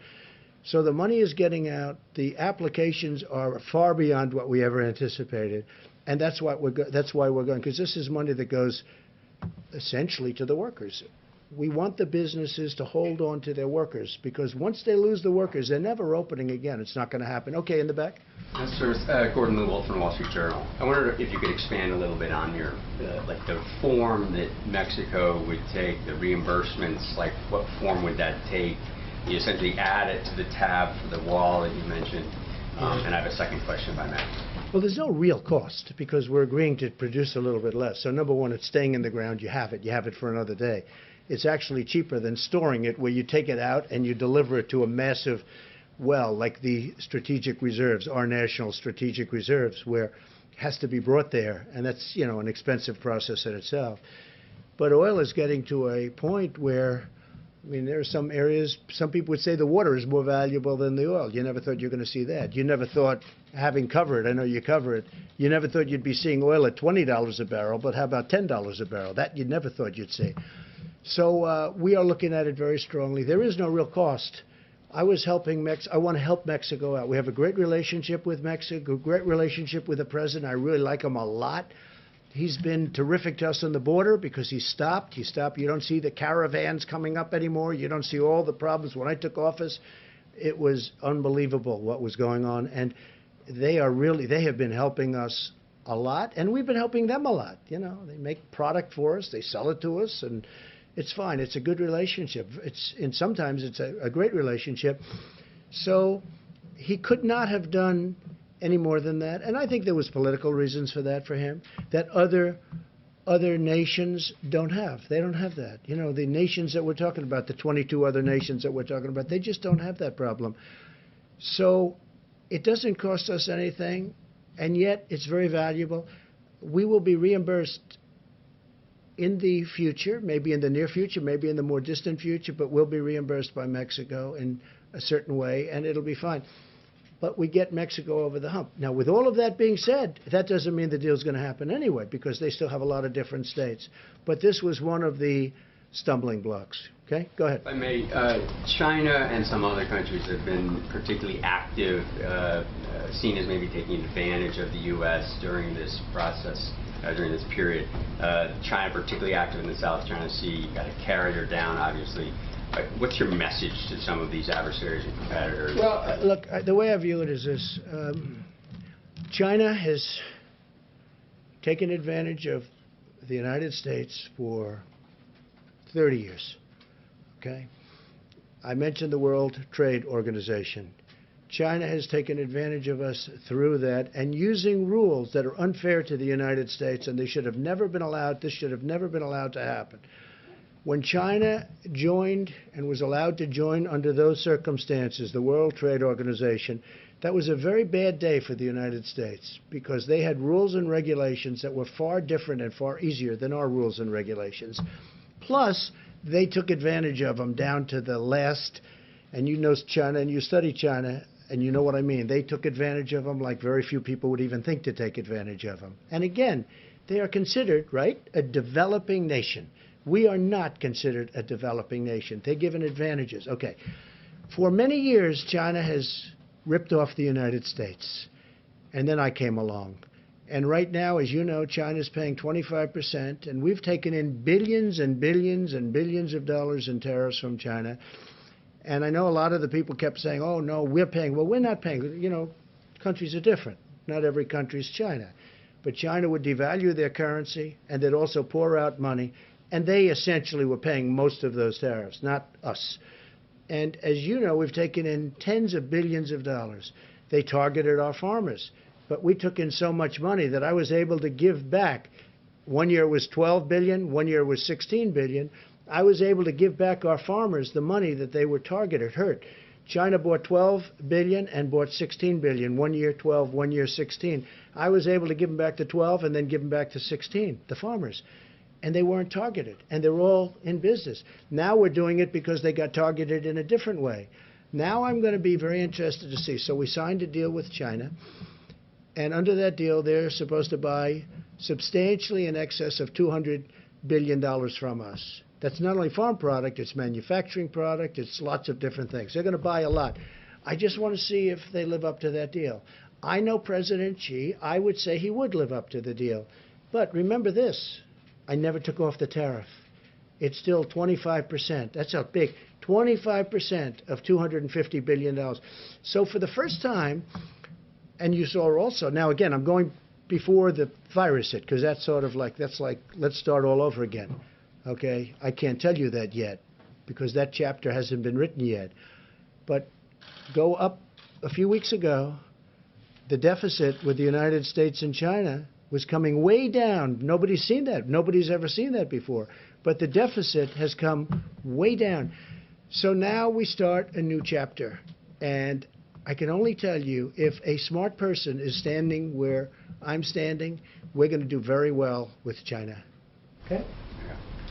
And I think it's, I have to also say this. I think our relationship and having the relationship I have with China is a good thing. But for the first time, we're benefiting instead of being the sucker that could, you know, that got taken advantage for years. Nobody. You know, I said to China, how did this ever happen? I got to know them very well. I said to them, representatives of China at the top level, you know who I'm talking about. I say, how did this ever happen? They looked at me and they said, but nobody ever called us. We didn't have a deal. It's not like we had a bad deal. We had worse. We didn't have any deal at all. So they just took advantage. Think of it, $500 billion a year deficit. Not 500 million's a lot of money, right? It's not, everyone thinks I made a mistake when I say 500 trillion. No, you mean 500 million. No, I said $500 billion a year deficit with China for a long time. But it was 200, it was 300, it was 400, it was 500, 556 billion, 507 $500 billion plus a year deficit with China. Now I'm charging them tariffs. And you know, it's very interesting. A lot of people that don't want to do that, They all agreed because China has taken advantage of this country like nobody has ever taken. We have built China with the money we gave them. Now, I give them a lot of credit, okay? I give them a lot of credit. They did it. But you know what? We made it a hell of a lot easier. We gave them a fortune. Go ahead. How about you in the back, yes? Thank you, Mr. President. I'm Deborah Saunders with the Las Vegas Review-Journal, and I'm here today as the print reporter, the print puller. So I'd like to ask you a question and then ask a question from one of the reporters who couldn't be here because of social distancing. Go ahead. Thank you. A little louder, please. Thank you. I was wondering if you have been tested for antibodies. If you've taken the antibody Have I been tested for? Yes. Not that I know of. I've had some tests. Does No? anybody else have They tell me no. I'll Has accept anybody it. else in the task force been tested for antibodies? We don't have a test. You don't have the test? That'll come out. They've just developed those tests. Sort of new. Okay, good to know. So this question is from Andrew Feinberg with Newsweek. A significant amount of federal aid was made available to Boeing in the recently signed CARES Act relief package. But according to sources, Boeing executives are still planning a round of layoffs. So should Boeing or any company that accepts federal aid to stay in business during this pandemic be penalized for laying off workers after doing so? Yeah. Well, the aid hasn't been given yet, but they will be asking, in my opinion. They haven't even asked yet. Boeing has not asked for aid yet, but I think they probably will. Now, at the same time, they do have to run a company. You know, this isn't a great time to sell airplanes. Let's not kid ourselves, okay? If you're a business person, Boeing makes airplanes. They had a big problem with one, but they make the greatest airplanes. They make the best airplanes in the world. They had the problem with one. They got it too complex. It becomes so complex. You have to be number one in your class at MIT to be able to fly it. It's a mistake. Every 2 years, they want to make it more and more. I mean, they had great success with the 737, the Boeing 737. Then all of a sudden, they do the MAX, and they say, let's make it more complicated. Let's put on different engines. Let's do this. Let's do that. It was not exactly a good decision. Bad decision. Very bad, horrible decision. Number one, human lives, and number two, horrible what's happened to the company. Here's a company, from a business standpoint, was like probably the greatest company in the world, in my opinion. I think it amounts to 1% of GDP. Some people say it's a half. I think it's 1. But here's one of the greatest companies anywhere in the world, maybe the greatest. And boom. Now, on top of what happened there with the 2 planes, and they say they have that fixed. That's good. They say they have it fixed undisputably. In fact, somebody said, they gave me something. I said, you should say it that way. They said, sir, this is now the safest airplane in the air. I said, that's what you should say. That's a very good statement. It's the safest airplane in the air. That's a very good statement. You should use it. I said, by the way, you're changing the name? But whether you do or not, you should use that. But he said that. A Boeing person said to me, it's the safest airplane in the air. That's a great thing. But we know they're going to need help. Now, does that mean they're going to need help and they should keep people that they absolutely don't need? That business is a very cyclical business, like many businesses, frankly. So that determination hasn't made. They have not spoken to us yet. I think they will be. Maybe they won't need help. That'll be great. Look, Boeing made so much money. Who would have thought they could have made all of those planes that are parked all over the place? In many cases, I guess payments not made. But who would have thought they could do that and they're still a solvent company? Okay? I mean, what a tragic thing happened in numerous ways, but also economically. So when they see us, making sure that Boeing is strong again is very, very powerful and very important, and we'll do whatever is necessary to do. Please. Yeah, thank you. I have a quick one and then a longer one. First of all, have you had a chance... Should we keep this going, everybody? Huh? You're the president. Jim wants to leave. No. Keep it going for a while, yes? I mean, we have time if you want. You're not going to criticize me that the conference was too long? You know, if I leave short, yesterday I left short. It was too short. If I stay too long, they say it was too long. Someday we're going to get it just right. Okay. Should we continue? Should we continue? Yes? Well, at least answer my questions. Yeah. Okay, let's at least be your question. Have you had a chance to speak to... Not a bad boy. Have you had a chance yet to speak to Boris Johnson since he came? I have not. No, I have a call just to wish him well to his group. No, I don't want to be calling him now. I want him to get better. He's a great guy. He's become a friend of mine, real friend of mine. You know, he has a great feeling for our country. obviously for his country, he loves it. He's a tremendous guy. And a slightly more complicated He's one. become, I think he's probably right now, he was very high to start. I think he might be 100% popularity right now. I think he's, you know, they talk about approval polls, right? You ever hear that term? I'm sure you never heard that. I hear it all the time. His approval rating must be about 300%. But he's a great guy. He was a great guy before, and I think people see what he's been through. What he's been through is incredible. And they say a big turn. So let's see what happens. Let's hope. If I may, where do you see the use of something like immunity certificates or documents or passports when we get to antibody... Something like, excuse me? Immunity certificates. Once we get to antibody testing, whether this will be a useful way... Well, I see a lot of, yeah, I see a lot of different things. We're going to be very careful for who comes into the country. Look, my opposition party wants to have open borders. This is a case where I'm very glad that my position is I don't want open borders. I want very strong borders. That includes not only on the southern border, our southern border with Mexico, and you could also say our northern border with Canada. But we want to have strong borders. And I think this is maybe one of the learning points. We learned something about borders. We need borders. The country needs borders to be a great country. And this is... I think this is a great point. Go ahead. Do you have something else? Yeah, I wasn't just thinking about for borders. I just thought for ordinary Americans who are currently stuck at home, if they're tested for antibodies, it turns out they've had the disease and therefore shouldn't be infected again. Some sort of documentation that would allow them to go back to work safely. You mean once they get better?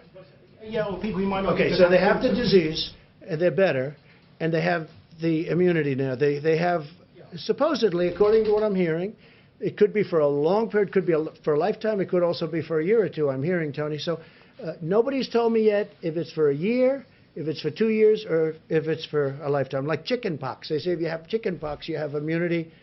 They say for a lifetime. I hope that's true. But nobody's actually told me with certainty, maybe because they don't know yet. You don't know yet. Because it's new. You know, this came upon us. Nobody knew. They do know you have it for a period of time. And it's strong for a period of time. They don't know, and that's hence the antibodies that we're making. I saw somebody who was really sick, and he got better, a young person, relatively young person, 35, and physically fit, you know, and he got better. He made it, barely, but he made it. His first thing that he did when he was better is, I want to give whatever I can give to help other people, because nobody should go through it. It's a tough thing. So we don't know yet how long, if you'd like to add anything to that, but we don't know yet, is it a year? It will be a year, but is it more than a year? And only time is going to tell, okay? Thank you. One more question. Go ahead, try one more. Will you have governors, mayors, members of Congress on the Open the Country Council that you talked about? Yeah, I think so. I think we're going to put some governors. I've gained great respect for governors, both Republican and Democrat. I've actually become friends with some of the Democrat governors that I wouldn't have really had the privilege of getting to know. And Governor Murphy of New Jersey is a very liberal guy. I'm not, but we've had a great relationship. John Bell, as you know, I call him John Bell, but John Bell Edwards, people call him John Bell, sort of a cool name, from Louisiana. I have a very good relationship with him.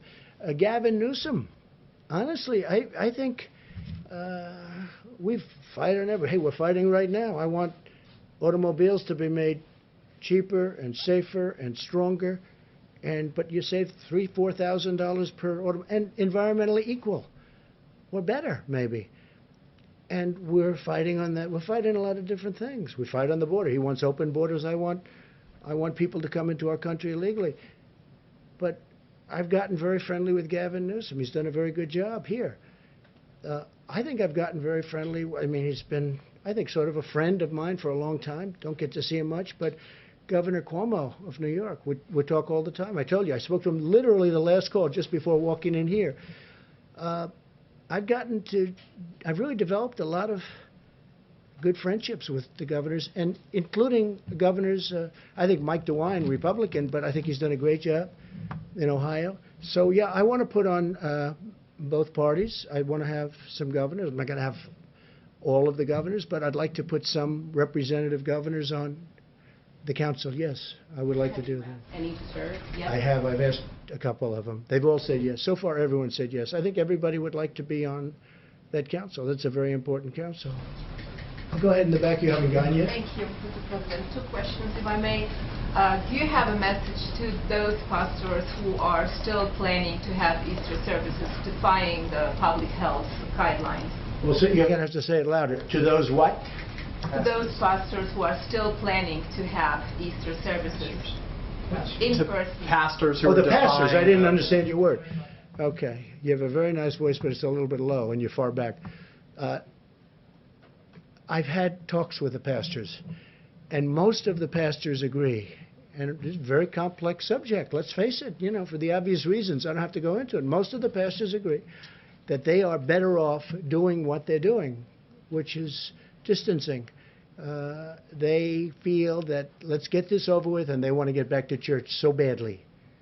I mean, can you imagine we have Easter Sunday, and I'm going to be watching Pastor Robert Jeffress, who's been a great guy. Did I tell you? He's been a great guy, and I'm going to be watching on a laptop. Now, a laptop is not the same as being in his church or being in another church. It's not. No matter what you say, we can say, oh, isn't it wonderful? But I've done this for 3 weeks, and they've had tremendous, I let people know who it is. They've had the biggest audiences they've ever had. They have millions of people now watching, and people are really liking what they're hearing. So I'm going to be with, on Easter, Pastor, I don't even know if he knows it yet, but he will soon. I think he will in about 2 minutes. Pastor Robert Jeffress, and he's a terrific guy, a terrific man. I've gotten to know him very well. He's a man of great compassion. He loves our country, and I'm going to be with him on Easter, meaning I'm going to be with him watching on a laptop. Doesn't sound good, but it's, it's one of those things. It cannot be church. I'm not going to get into it. It cannot be church. Most pastors and most people, of faith, people that we listen to and respect and admire. Franklin Graham is a person I have great respect for. Most people will, and who's done an incredible job in New York on Central Park, where they put up Samaritan's Purse. He's done an incredible job. The son of the late, great Billy Graham. His family is incredible. He's incredible. Franklin Graham, the job he's doing he loves to do it. He has such a passion, and that's why he's so good at it. He does it with incredible love. And he will tell you, we're all saying we've got to get our country cured. I know there are some pastors and ministers and others that want to get together. And I have great respect for them. 2 of them I know. But I would say first, I'm a Christian, heal our country. Let's get healed before we do this. And if there's time to do that, we'll do it for hopefully the rest of our lives. Please. Thank you. The mercy and the comfort seem to be underutilized at the moment in Los Angeles and New York. Is there any consideration either to sending the medical units into the cities to help the hospitals there, or to moving the hospital ships? So the mercy and the comfort were sent when projections were much higher. And I say, Tony backed it up. Deborah made the statement. They said, you're not going to need these many rooms. But we wanted to be prepared. I mean, we had the ship. They did an incredible job. With the Comfort was supposed to be in maintenance for a period of 4 weeks, and they had it done in 3.5, 4 days. And it came up. And so we had it there. If there was a disaster from the standpoint of you needed all of the... Now, I tell you, the Javits Center... Andrew will tell you, we were ready to go. It's incredible the job they did. But they're using less beds. This is a good thing, not a bad thing. They're using less beds. Now, Javits has been pretty busy over the last couple of days, and the death numbers are horrific. But you go back now, and you're finding they're going to start to come down very substantially, just based on the fact that the bed usage, the number of beds are much, much less, much, much less. So the mercy and the comfort were there in case they needed them. Los Angeles, where you have the one, and New York, where you have the other, they just don't. Fortunately, we haven't hit numbers where they would have been used. They're always going to be sort of overflow because they're on the edges. They're not as convenient as certain places. But the people were ready, willing, and able. They were ready to go. They were going to do a great job. But fortunately, we don't need, just like we didn't need as many ventilators. When they were asking in New York for 40,000 ventilators, I had experts, these people, I listened to them. They said, you'll never need that many. And they were right. And New York now has its, and I dealt really well with Mayor de Blasio. We got him a lot of ventilators. We got Andrew a lot of ventilators. But we never felt you needed the numbers that you were talking about, and we were right on that. Now, with all of that being said, we have a lot of ventilators ready to go. We have almost 10,000 in the stockpile. That 10,000 can move rapidly. We can be within 24 hours almost anywhere. And hopefully we're not going to have to be, but it's really, this has been a great military operation. It hasn't all been military because we're dealing with great companies. We have companies that are making masks, and we're all set up on the mask tool. I just told you we have an order coming in soon, 500 million masks, 500 million. We have companies, you know the story with GM, or 3M, also GM, but 3M is doing a great job. I spoke to the CEO the other day. We settled it out. We had a dispute with them, and it's now all settled. And I think they're trying to show the country something, maybe me, but the country something. So we've done, you know, I think, and not me, I'm not talking about this country, our country, the people that are doing it, Army Corps of Engineers, FEMA, these people sitting right here, people that we have in the back that are watching every word that we're saying, they've done a fantastic job. They really have done a fantastic job. Please. Thank you, Mr. President. I wanted to ask you a question about testing. You've mentioned the impossibility of testing the entire American public. So has what do we have? The Surgeon General. Hold on. What do we have? 350 million people? You're going to do 300? That's not what I'm getting at. What I'm getting at is priorities. And Dr. Birx has mentioned how there have been priorities in certain regional parts of the country. And I wanted to ask you specifically about one industry in particular, and that's food processing plants. Is there a priority to get testing at food processing plants all across the country? Well, you're asking that because of what happened. It's a fair question, too. What happened in Denver? Because in Denver, I've never seen, I said, what's going on? We're looking at this graph where everything's looking beautiful and it's coming down, and then you got this one spike. I said, what happened in Denver? And many people, very quickly. And by the way, they were on it like so fast you wouldn't believe it. They knew every aspect. They had people going, not only testing, who did you see, where were you, how many people did you meet, were you out to dinner in somebody else's home, where were you, where did this number of people come from, they are totally on it. Now this just happened. I just saw it this morning. I'm looking at everything smooth, going down, topping out. Then you have this one spike in Denver. It's like, where did this come from? So we'll be looking at that, and we don't want cases like that happening. But this is the kind of thing can happen. This is very complex. This is a very brilliant enemy. You know, it's a brilliant enemy.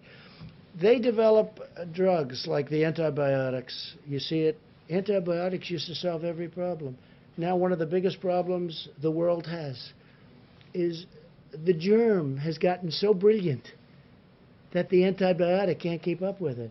And they're constantly trying to come up with a new. People go to a hospital and they go for a heart operation. That's no problem, but they end up dying from problems. You know the problems I'm talking about. There's a whole genius to it. We're fighting, not only is it hidden, but it's very smart, okay? It's invisible, and it's hidden, but it's very smart. And you see that in a case like Denver. But I think we're doing well, and they're on Denver like you wouldn't believe. I came in this morning, it was a flurry. I said, what's going on? They said, Denver. I said, what happened at Denver? Because Denver was doing pretty well. And they've got that under control. But yeah, that would be a case where you do some very big testing. Peter? Mr. President, we learned that more than 16 million Americans filed for unemployment over the past 3 weeks. It's Good Friday. It's payday. We are seeing troubling, paralyzing lines at food banks around the country. What do you say to those Americans in need right this moment? Number one, I love them. Number two, we're working really hard. It wasn't their fault what happened. Sometimes they don't do a good job and they lose their job. That's one thing. This is a case where we take the strongest economy in the history of the world, which is what we had.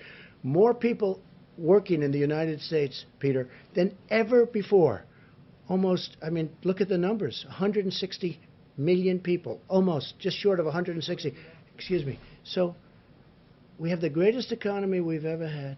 And by the way, black unemployment, Hispanic unemployment, Asian unemployment, the best numbers we've ever had in virtually every way. And then you get hit like this, and it's traumatic. People that had great jobs, that went out to dinner and they didn't have any problems, they take their family, they were making good salaries, all of a sudden, you know, you use the term cold turkey. It's cold turkey. They go from that to having no money and waiting for their checks, which are being processed very rapidly, but they have to go out and look for money. It's a terrible thing. All I say is we love them, we're working so hard, and they're going to be back.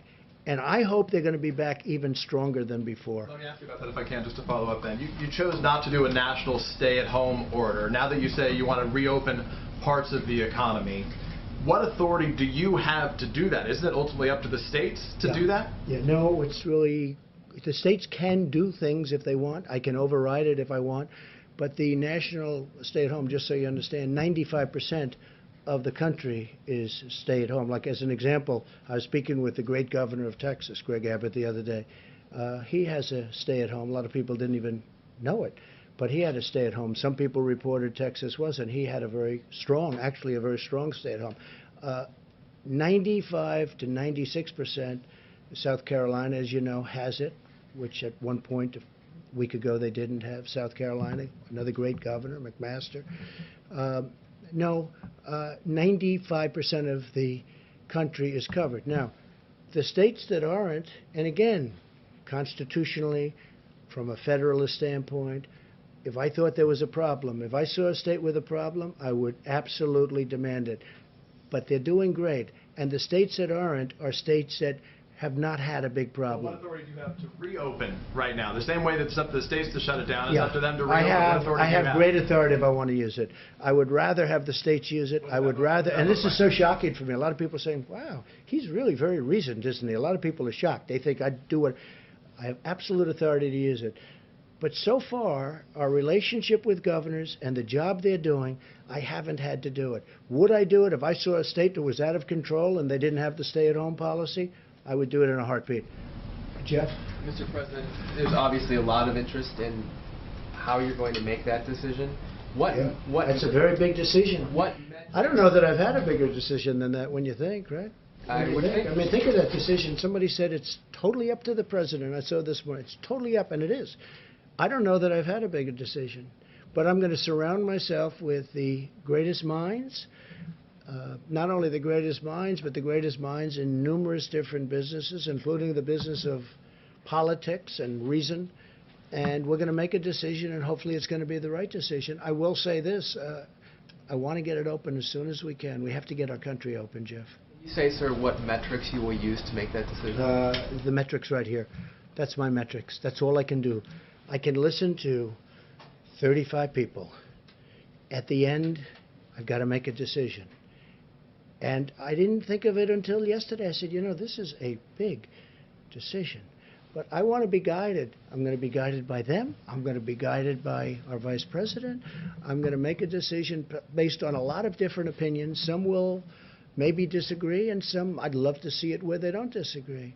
Will there be risks? There's always going to be a risk that something can flare up. There's always going to, look at what's happening where countries are trying to get open and there's a flare-up and they'll go.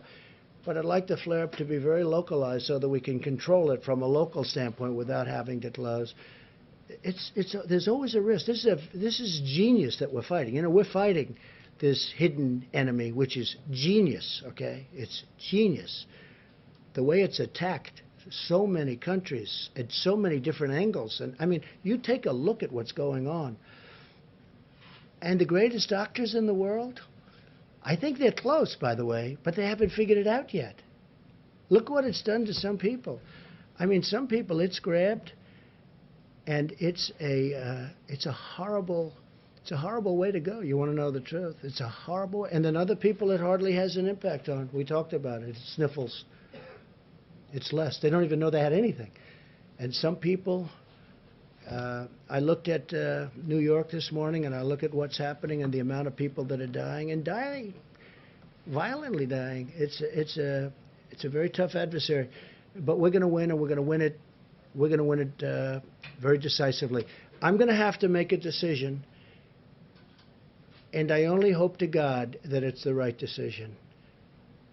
But I would say, without question, it's the biggest decision I've ever had to make. Quick follow-up for the doctor, if I may, for Dr. Fauci and Dr. Birx. The models, as I understand them, are based on social distancing continuing through May. Is that correct? And if you were to open the economy on May 1st or sometime during that month, would that impact the models in terms of the deaths that you expect? You want to answer that? We're taking turns today. Good. So the model, the IHME model, does state that it's through May. We've had these model discussions, haven't we, for weeks now. So the models are informed by the data, and you can see how much that model has shifted on the amazing work of the American people. So I think that's what we're evaluating right now. Remember when I talked yesterday, I've been in public health a long time. I have never, except for Ebola, where we worked very closely with the communities about specific issues, we've never taken a countrywide or a global-wide approach to mitigation. This is unprecedented. I will tell you there is nothing in the literature about specifically what to expect, and I think that's why the models continue to modify themselves based on what actually has happened with social distancing and hand washing and all of the pieces that the American people are doing, the decreasing, the closing of the bars, the closing of the restaurants, no communal eating. That was thought to be a very big issue in many of the other cultures that went through this virus. So the models continue to evolve based on the impact. And so therefore it makes it very difficult to interpret each component of social distancing and which ones are absolutely critical. Now there's a way to do that in multivariate analysis potentially. Now I want everyone to understand there are states that are testing.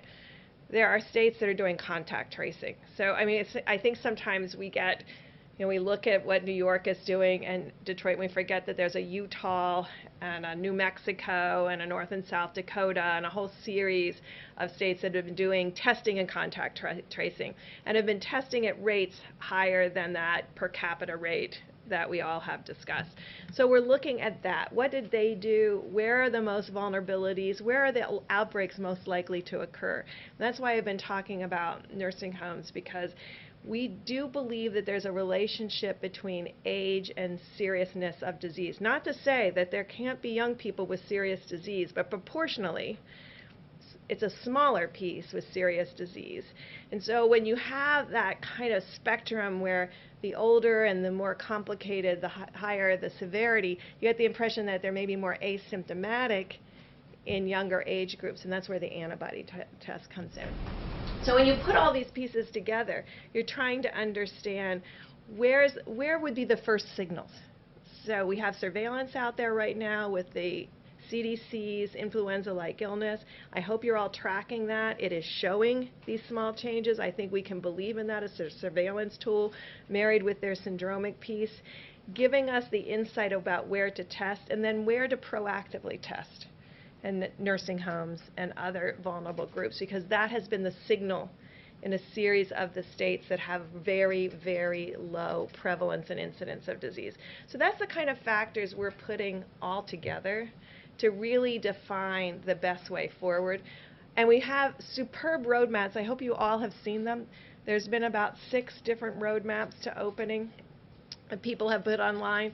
And again, there's no literature that you can cite and said, well, we did this 20 years ago, and what really worked. There isn't that. There's brilliant public health people giving us their insights. Core of the question is, because those are the models you've been using, if you do go with starting to open up the economy again on May 1st, doesn't that lead to more deaths? Well, look at how much it changed with mitigation. And now we're looking at those state by state, and there's some states in there that are still in contact tracing. So we're looking at the impact of that model and what that model predicted based on the type of contact tracing, less mitigation, more contact tracing. Are you getting what I'm talking about? Okay. So there are states that didn't stay-at-home orders, but we're doing contact tracing from outbreaks. So we're looking at them and how they have done, and we're looking at certainly what's happened in the big metro areas. And we're integrating all of that data together to make a plan going forward. So I can't tell you, because look at how much the model has changed in just a week. Remember, just a week ago, it was 80,000. Now it's 60,000. So, and the curves, I'm sure you're all watching it, the curves are getting much broader confidence intervals. There is still the dotted line, but the confidence intervals around the dotted line are getting bigger. When you see that, you know the model has a bit of instability. And so that's why Tony and I base a lot of our decision and discussion on cases and what physically is happening in that county and that state. At the same time, not ignoring the models, but integrating the models as one piece of our thought process. Do you want to come up here and say what you think about models? Okay. Dr. Works, can you update something? I just want to say that, you talked about couldn't it lead to death, meaning you open up, could lead to death, and you're right. But you know what? Staying at home leads to death also. And it's very traumatic for this country. But staying at home, if you look at numbers, that leads to a different kind of death, perhaps, but it leads to death also. So it's a very big decision. As I say, it's the biggest decision I'll ever make. All right, we'll do a couple of more and we'll go. Thank you. Thank you, Mr. President. Before you came out here, you said one of the last people that you talked to was Governor Cuomo. Yes. And at his news conference today, he said that he was asking you to use the Defense Production Act to require companies to make more tests, to streamline testing. Is that something that you would consider, because you've considered it with ventilators? Well, the other side seems to keep using that, and I have used it. I've enacted it, you do know, and I've used it. Some people thought viciously. Just ask a couple of companies. If you want, you can just look up the names. And I'm surprised that he would have said that. We actually have great tests. We have others under development. You don't need full testing, as the doctors have been talking about ad nauseum. So I would be surprised that he would have said that, meaning it that way. If he did, I'd have a much different type answer. Go ahead. People didn't talk about it over the phone. We talked about testing. Yeah, we did talk about testing. And one of the things I did was I put the two doctors in charge of that call. I said, you know what, Andrew? I have two very talented people standing here. We're getting ready to go on. Let me put them and let me have them talk to you. And they talked to him really at length. And I think by the time they finished, he understood what we were saying. He understood it very clearly. Okay. One more question, please. You've talked a lot this week about holding the World Health Organization responsible for its response to the coronavirus. I'm curious if you've given any more thought to holding China financially responsible for the part that it played and the economic toll that it's taking on the American people. Yeah, I understand the question very well. Look, nobody has done to China or treated China as strongly as I have. Use the word strongly. As you know, you've reported on it.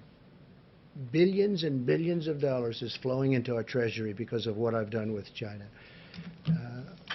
I think it's a very sad thing that happened. And I think if people knew, including the World Health Organization, and I do believe they knew, but they didn't want to tell the world. And we're going to get to the bottom of it. And we'll have reports on all of this, and we are not happy about it. But I wanted to leave the World Health for later. And I can tell you that we're constantly in touch with China. We're talking to China. And we've expressed how we felt. We're not happy about it. We're not happy about it at all, Kristen. Okay, one or two more. Yeah, Jim. Mr. President, we hear from a lot of people who see these briefings as sort of happy talk briefings. And no happy talk today. You and some of the officials paint a rosy picture of what is happening around the country. If you look at some of these questions, do we have enough masks? No. Do we have enough tests? No. Do we have enough PPE? No. Why would you say no? Do we have enough medical equipment? The answer is yes. I think the answer is yes. Who said no to that? I'm saying this No, is... no, what- you're saying no, but who said no? But you asked me, do we have enough masks? We hear from Yes. doctors, we hear from No, no, health you didn't say experts. that. You said, do we have enough masks? Does the country? Yes. Does, Do we have enough tests? Yes. Plus, we're developing new tests. but they're not, Do we have enough? Do we have enough ventilators? Yes. Do we have enough hospital beds? Yes. We've built 20,000 hospital beds. We have enough hospital beds.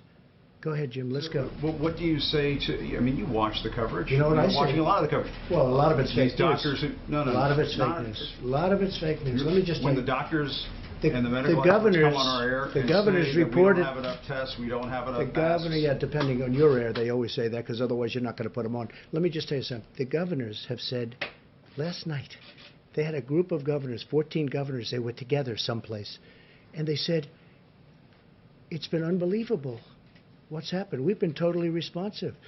Ventilators. Everyone has the ventilators they need to a point where we're getting calls from foreign countries saying, you have all the ventilators, can we get some? And we're going to try and help some of these countries.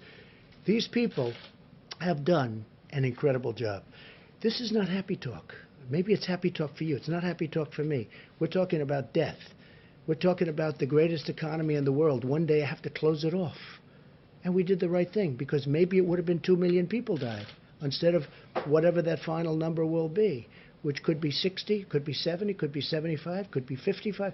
Thousands of people have died. There's nothing happy about it, Jim. This is sad talk. This is the saddest, these are the saddest news conferences that I've ever had. I don't like doing them. You know why? Because I'm talking about death. I'm talking about taking the greatest economy ever created. We had the greatest numbers we've ever had in almost every aspect of economics, from employment to companies. Look at the airlines. They were having the best year. Now all of a sudden we have to save them. Okay? There's no happy talk, Jim. This is the real deal. And I've got to make the biggest decision of my life. And I've only started thinking about that. I mean, you know, I've made a lot of big decisions over my life. You understand that. This is by far the biggest decision of my life because I have to say, okay, let's go. This is what we're going to do. When you have hospital administrators. Sure. But you have many doctors that say, unbelievable job. I watched this morning, and I watched a certain network, and it wasn't Fox, and you had doctors saying that we've done an incredible job. You just read off these no, no, no. Well, we have ventilators, we have equipment, we have beds. How about beds? I mean, Governor Cuomo just told me a little while ago he's got plenty of beds. In fact, they're having a hard time filling Javits Center. We built them 2,900 beds. So that's not a fair question. When you're Jim, look, sanitizing masks and you're talking about reusing PPE, obviously you don't have enough. No, excuse me. We have masks. We have everything. And we were trying to get ready for the surge. And a lot of people said it will never happen. Deborah said it. You'll never need that many beds. They said we needed 40,000 ventilators. 40,000. It's like building a car. 40,000 ventilators. People said, I felt it too. You'll never need that many. Guess what? We're the envy of the world in terms of ventilators. Germany would like some. France would like some. We're going to help countries out. Spain needs them desperately. Italy needs them desperately. Mexico needs them desperately. He asked me last night, would it be possible to get 10,000 ventilators? Within a short period of time, I'll be able to help out Mexico. No, Jim, just the opposite of your question. It's not no, no, no. It's yes, yes, yes. We're in great shape.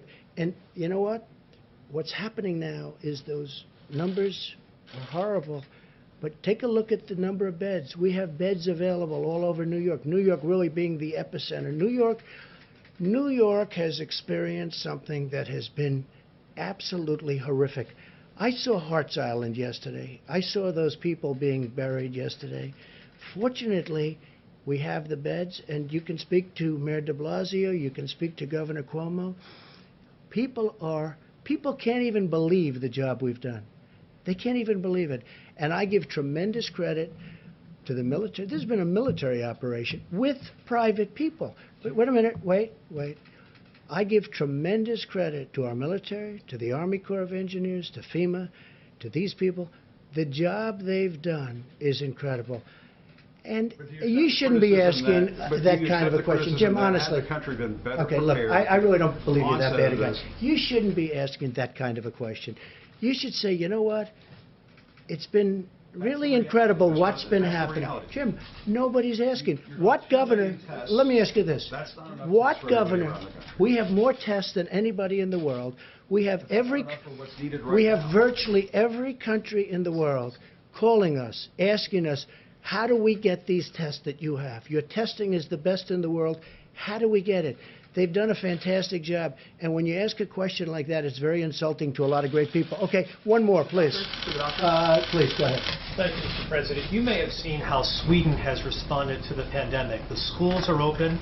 Bars and restaurants are open. Sweden's different. Do you regret not following that approach? Is that approach working? I think we could have followed that approach. And if we did follow that approach, I think we might have 2 million people dead. And Sweden is having a lot of difficulty. You know, look, I'm very friendly with the leadership in Sweden. They took a different approach. They're a very disciplined country to start off with, but they did take a different. And, you know, other places tried it. UK tried it. The herd approach, okay? Herd. And they tried it. And you saw what happened in UK. It set them back a lot of time. It's been, you know, they're having a tough time. Other countries have tried it. And Sweden is suffering greatly. I mean, Sweden's suffering greatly. If we did the herd, if we went with the herd, as they say, we would have had potentially, I mean, you see the charts. Nobody knows. Nobody will ever know, fortunately, because we're going to be substantially less than the minimum.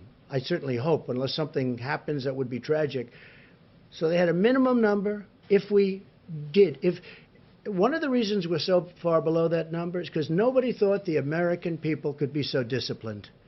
Nobody thought it was possible. And I guess when they watched us up here every day and they watched other people and they listened to their representatives and governors, nobody thought that the American people could be so disciplined. They've been unbelievable. And because of that, so you have a minimum number of 100,000, and then you had the 2.2 number that if we did nothing, if we did just kept working, everybody go to work, people would be dropping dead on the subways. No.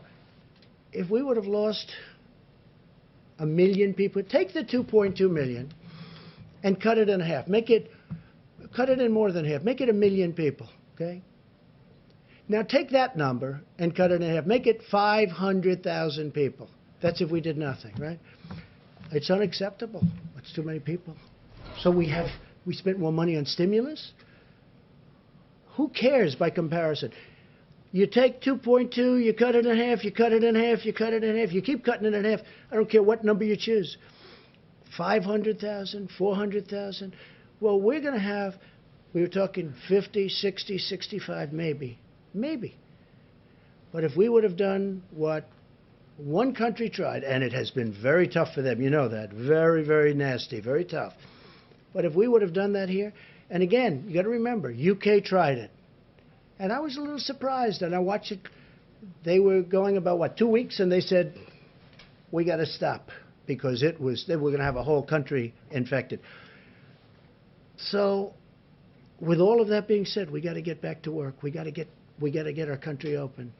But we could have lost 2 million people. We could have lost 1 million people. We could have lost 500,000 people. If we would have lost 500,000 people, now I'll say this also, from the standpoint of being president and vice president, and we're up there and we're doing that herd and we're going to bullet through it, do you honestly think people like Jim and yourself and other people would have, Jeff, would have put up with it? As people are dying all over, they would have said, this man is crazy. Because the numbers, Tony, at a minimum, would have been many, many times greater than the numbers we're talking about. So I'm very honored by our decisions, all of us. We talk about it all the time. I said, you want to let them you just ride it. You just ride it right through. We would have lost potentially millions of people. Now, it would have been unsustainable. It would have been impossible to do.